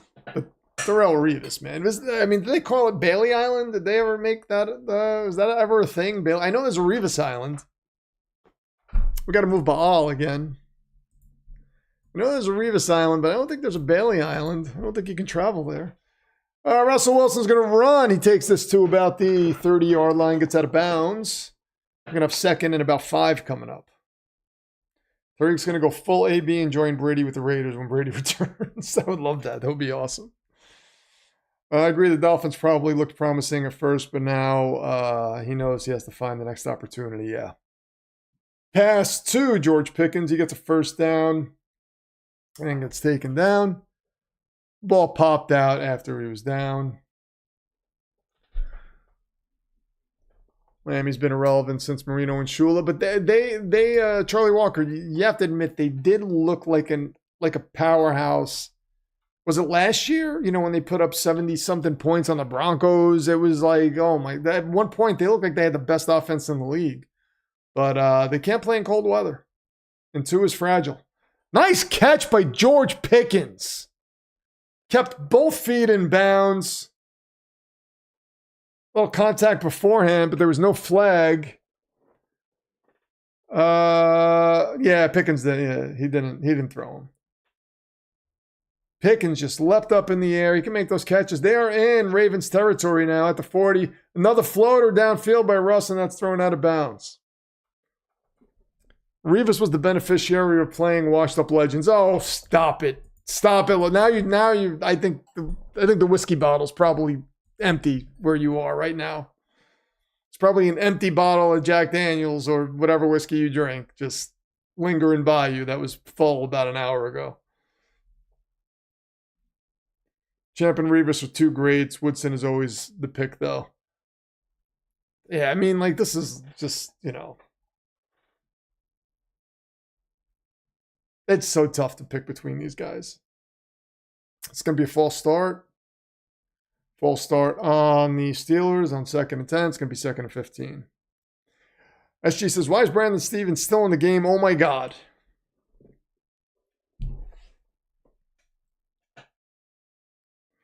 Yeah, Dolphins fans are still living off that one game this year with the pressure Denver brings. Tua would get 3 CTEs. Oh, loco.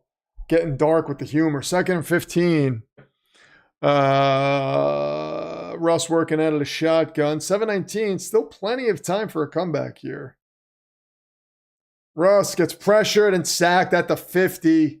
We're going to have a 3rd and like 20 coming up. Man. Elmo Jets fan says, bro did not say Rivas was playing washed up receivers. He's drunk, Elmo. Just let him say what he wants. I'm telling you, there's definitely a bottle of scotch and maybe an empty bottle of vodka. Just very close to him, within arm's reach. Both bottles were brand new about an hour ago. Seal was not cracked yet. Pass to, is that Calvin Austin? Oh, Van Jefferson, sorry. So we got a 4th and 15 coming up, and Steelers are going to have to go for this. Okay. 4th and 15 from the 43. And here goes Russ. Takes the snap. We got a 4-man rush coming in. He's got time. He floats it up deep to the end zone. Oh, and that's almost picked off. No flag. That was like in quadruple coverage. 6:06 left in the game. 28-14. Safety help was great for Rivas too, says Loco. He's just going to bring everything out. What else did Rivas have that made him great besides his own ability? What else? Did he have a future telling device so he could see where the ball was going to go?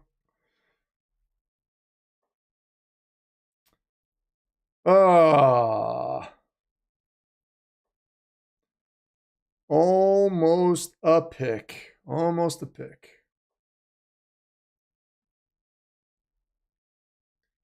So that could do it unless we get some weird thing like a botch snap in the scoop and score or something like that. But it's looking dim. Looking dim for the Steelers. And I think we, even Steelers fans, probably felt a one and done here. I think that's where we're headed. Elmo Jets fan says, you think Woody and the 33rd team can remove Arthur Smith from the list? He's probably not in serious. I can't imagine he's in serious consideration. But again, they're going to cast a wide net, which as they should do. Do your due diligence. Fine. I don't have a problem with you doing your due diligence. And like I said earlier, I think the whole Rex Ryan thing is more like Woody.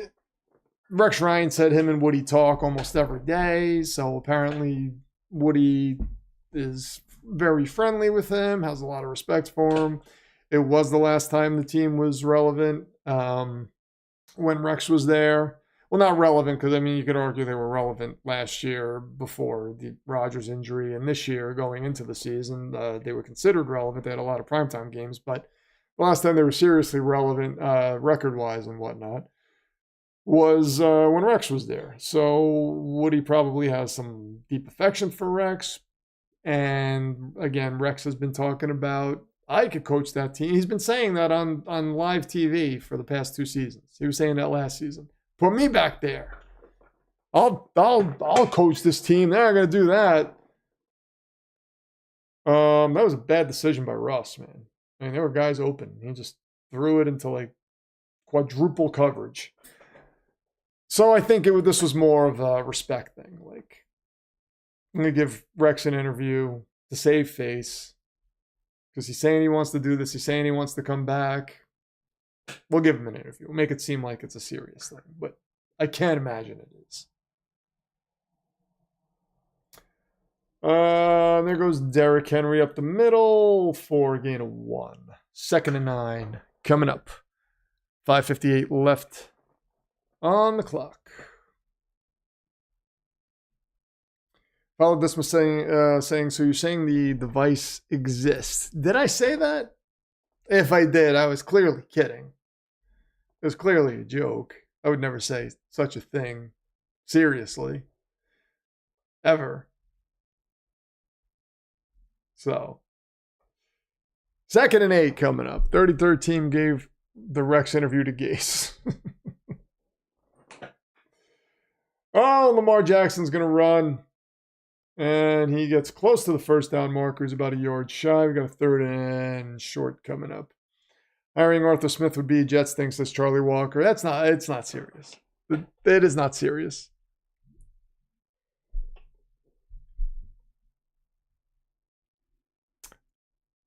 Speezy Poet says, I hope you see the contract and he'll talk. Is that trade at least equitable to the Herschel trade? What trade are you talking about? Modern day Herschel Walker trade. Where did Herschel end up in the end? Dallas. We don't want that contract. We build an elite defense and a great running back on 7th round money for Hill. Yeah, you did.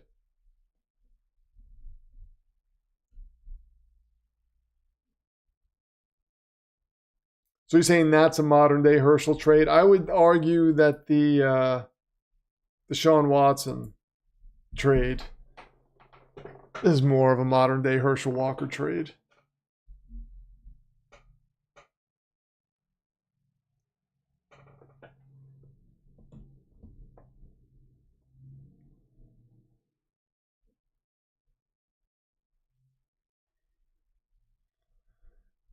First and 10. There goes Derrick Henry up the middle. So who am I wanting to win out of the teams left? I mean, how could you not want the Lions to win? You know, with all the history they've had or lack thereof, I'd say the Lions would be a good story. But honestly, the one that I think I'm going to be rooting for most, like actually rooting for, is Baker with Tampa. I would love to see Baker just take Tampa to the Super Bowl and beat Mahomes. I think that would be a better story than the Lions, to be honest. So I'm going to go with Tampa. Like the one that hits me in the heart is Baker. I want to see Baker win, man. Love the way he plays football. I think he deserves it. What happened to him in Cleveland was terrible. And I wasn't a Baker fan. I was like, he's kind of mid, but I mean, the way he's grown up and the way he's played, it's like, how could you not love the guy? He's an absolute grown man. So I'm going to go with Tampa. Would love to see that. Let's go UW with a 5er says, why are the Jets interviewing Ryan Grigson for GM, the guy who destroyed Andrew Luck's career? That's who Woody wants. I don't know that this is Woody wants this guy. I think they're just doing their due diligence. They're going to interview. They're going to cast a wide net. So I'm fine with it. I don't know that a lot of these guys are in serious consideration, but it's like, let's talk to them. Let's see what they say. Derrick Henry goes up the middle, and he's a yard shy of the first down marker. Takes this down to, what do I have to, 183 yards on the ground. My God. 2:51 left. This is the beginning of the end.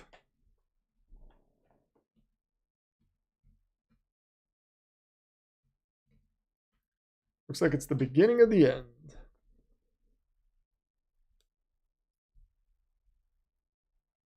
I just remembered that Deshaun Watson hurt his leg again. Yeah, my God.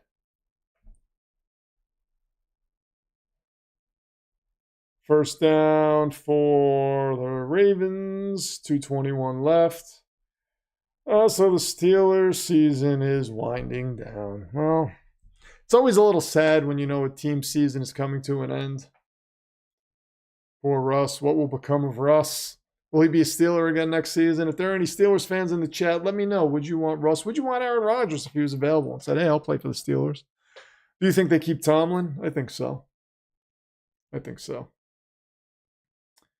Matt West says he's rooting for the Lions. Yes.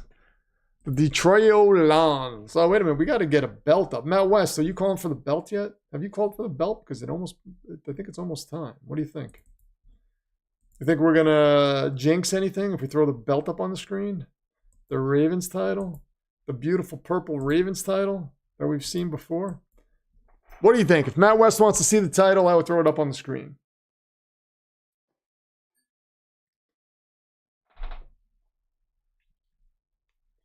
Speezy Poet says, no, the Browns, not Texans. Oh, yeah, okay. So you're talking about the Herschel trade became 3 rings. Yeah, but Jimmy Johnson. You know what I mean? Like, would the Cowboys have won those rings without Jimmy Johnson? Jimmy Johnson's essentially the guy who created the draft value chart. The guy knew what he was doing. So I would argue that Jimmy Johnson would have drafted well regardless. So I get what you're saying. It's a valid point. I'm not saying you're wrong, but that would just be my argument to that.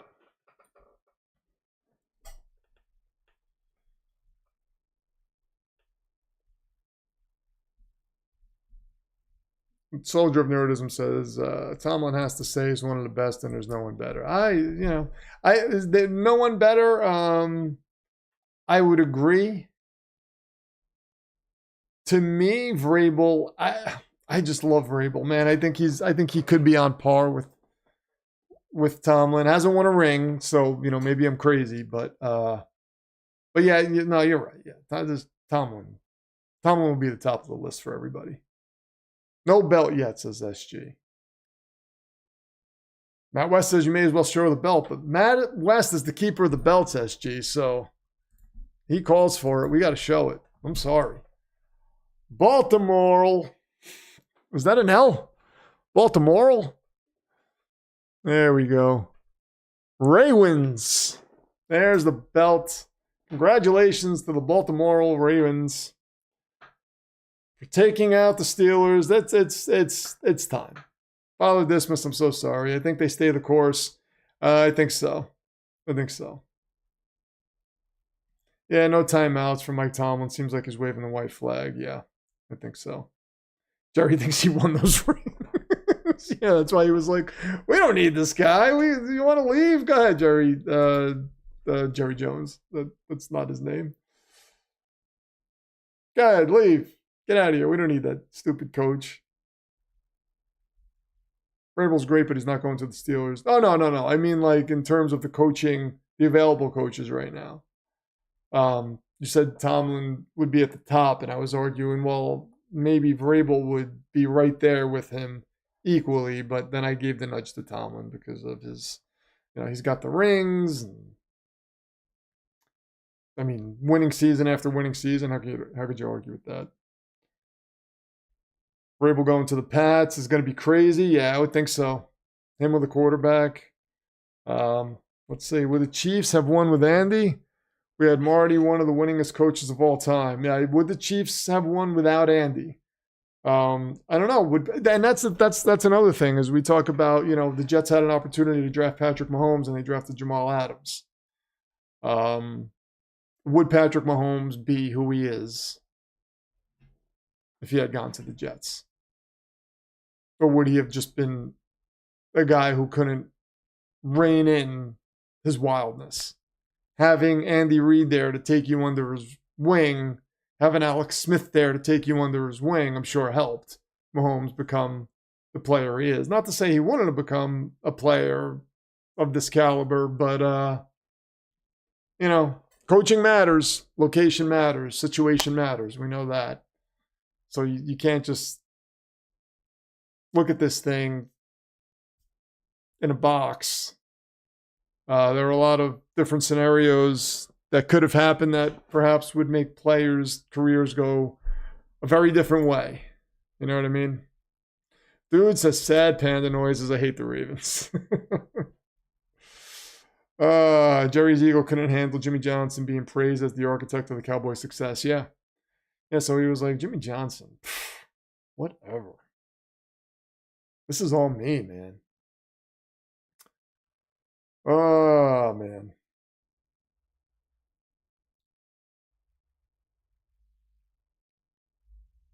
Winning seasons don't mean anything when you consistently fall apart in the first round of the playoffs. Yeah, I agree with that. But when you do have Super Bowl rings under your belt, that does add to the aura of you being a hell of a coach.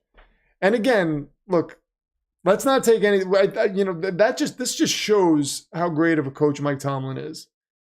He has virtually any quarterback. And if he's gets eliminated from the playoffs, we're just like, oh, Tomlin. But it's like, dude hasn't had a quarterback since Ben. He's just been throwing guys out there and still having winning seasons. I mean, that speaks to the level of coach this guy is. Imagine him with a Jaden Daniels. What would the Steelers be with Jaden Daniels right now? Right? Like, we can't ignore that. It would be a very different team. This team would be a threat. An absolute threat in the AFC if you had a quarterback of that caliber with Mike Tomlin as the head coach. So think of that when you look at Mike Tomlin and say, yeah, he's not that great. He hasn't had a great situation on offense. I mean, like, he took Arthur Smith as his offensive coordinator, who we all laugh at, and Russell Wilson, Justin Fields hybrid, and still made the playoffs. I mean, Tomlin's a hell of a coach. Would take Tomlin in a heartbeat. Next year, says Father Dismas. Yeah, you guys, need a quarterback. That's really the long and short of it. We're on our way to a Ravens-Eagles Super Bowl. That'd be interesting.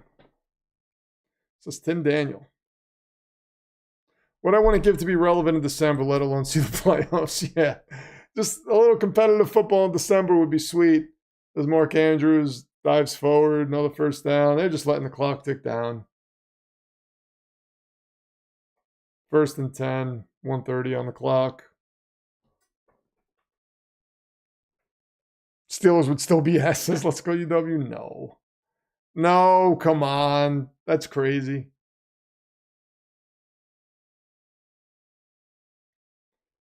He made Trubisky look almost okay. Yeah. I mean,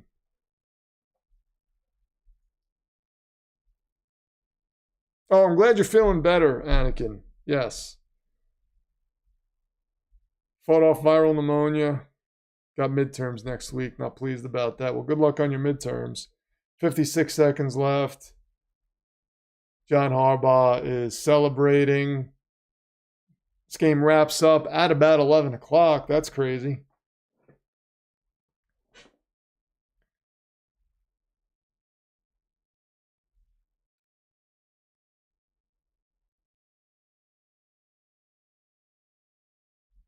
And this is going to be the last kneel down, and there's Lamar, and that'll be it. The Baltimore Ravens will move on. Hey, look at my prediction, by the way. That was close. You guys got to give me that. That was close. I can't believe nobody mentioned that in the chat. Give me my flowers. Damn. 4 points off. 2 points each. Well, this was a lot of fun. We have a full day ahead tomorrow, ladies and gentlemen. It's going to be an absolute blast starting at 1 o'clock. And we're going to be here until maybe midnight. Who knows? It's going to be like 11 hours of football, and I can't wait for it. Playoff football. There's going to be laughter. There's going to be tears. I teared up tonight because of the Jets, and they're not even playing. Just 4 points off. Yeah, solid prediction. Look at that. Congratulations, SG. Good for you. It's almost as if you have a device. What device do you speak of, Matt West? Matt West is the keeper of the belts. When he wants to see a belt, there will be a belt on the screen. No arguments, no questions asked. I'm pretty sure the Texans are going to have to deal with the Chiefs. Yeah. Good night, Rangers fan. Oh, Samuel Miller mentioned it. Look at that. He's a good man, Samuel Miller. Number 2 contender, Samuel Miller. Bengals fan extraordinaire. Thank you so much to everybody who donated, joined the stream, hung out. I love you guys. This is always a lot of fun. It's sad that they can't believe the NFL season is coming down to a close, but we still got a few more weeks of this. It's going to be fun. Still going to have live streams from time to time. And there's going to be a lot more content when the season's over because I got to have more time to make content. So I got to find that sweet spot to deal with work, content, and whatnot. But this was a lot of fun, even though the game wasn't, it was okay. We had some exciting moments. But anyway, guys, thank you so much. For the Baltimore Ravens, for Lamar Jackson, who is signing one of his jerseys, or George Pickens, I think, with a cameraman in his face. For all of the Baltimore Ravens, for all the Baltimore Ravens fans, including SG, JB100, who's at the game. I'm sure he's happy right now. For all of the champions. For, who else? I don't know. Anybody you want. All the contenders who made some noise tonight. We got Samuel Miller. We got Speezy Poet. We got Mike Causey. I am Rich Jodice, the Pro Football Demon. Get ready. Prepare yourselves because tomorrow is going to be insane. And I bid you all farewell for now.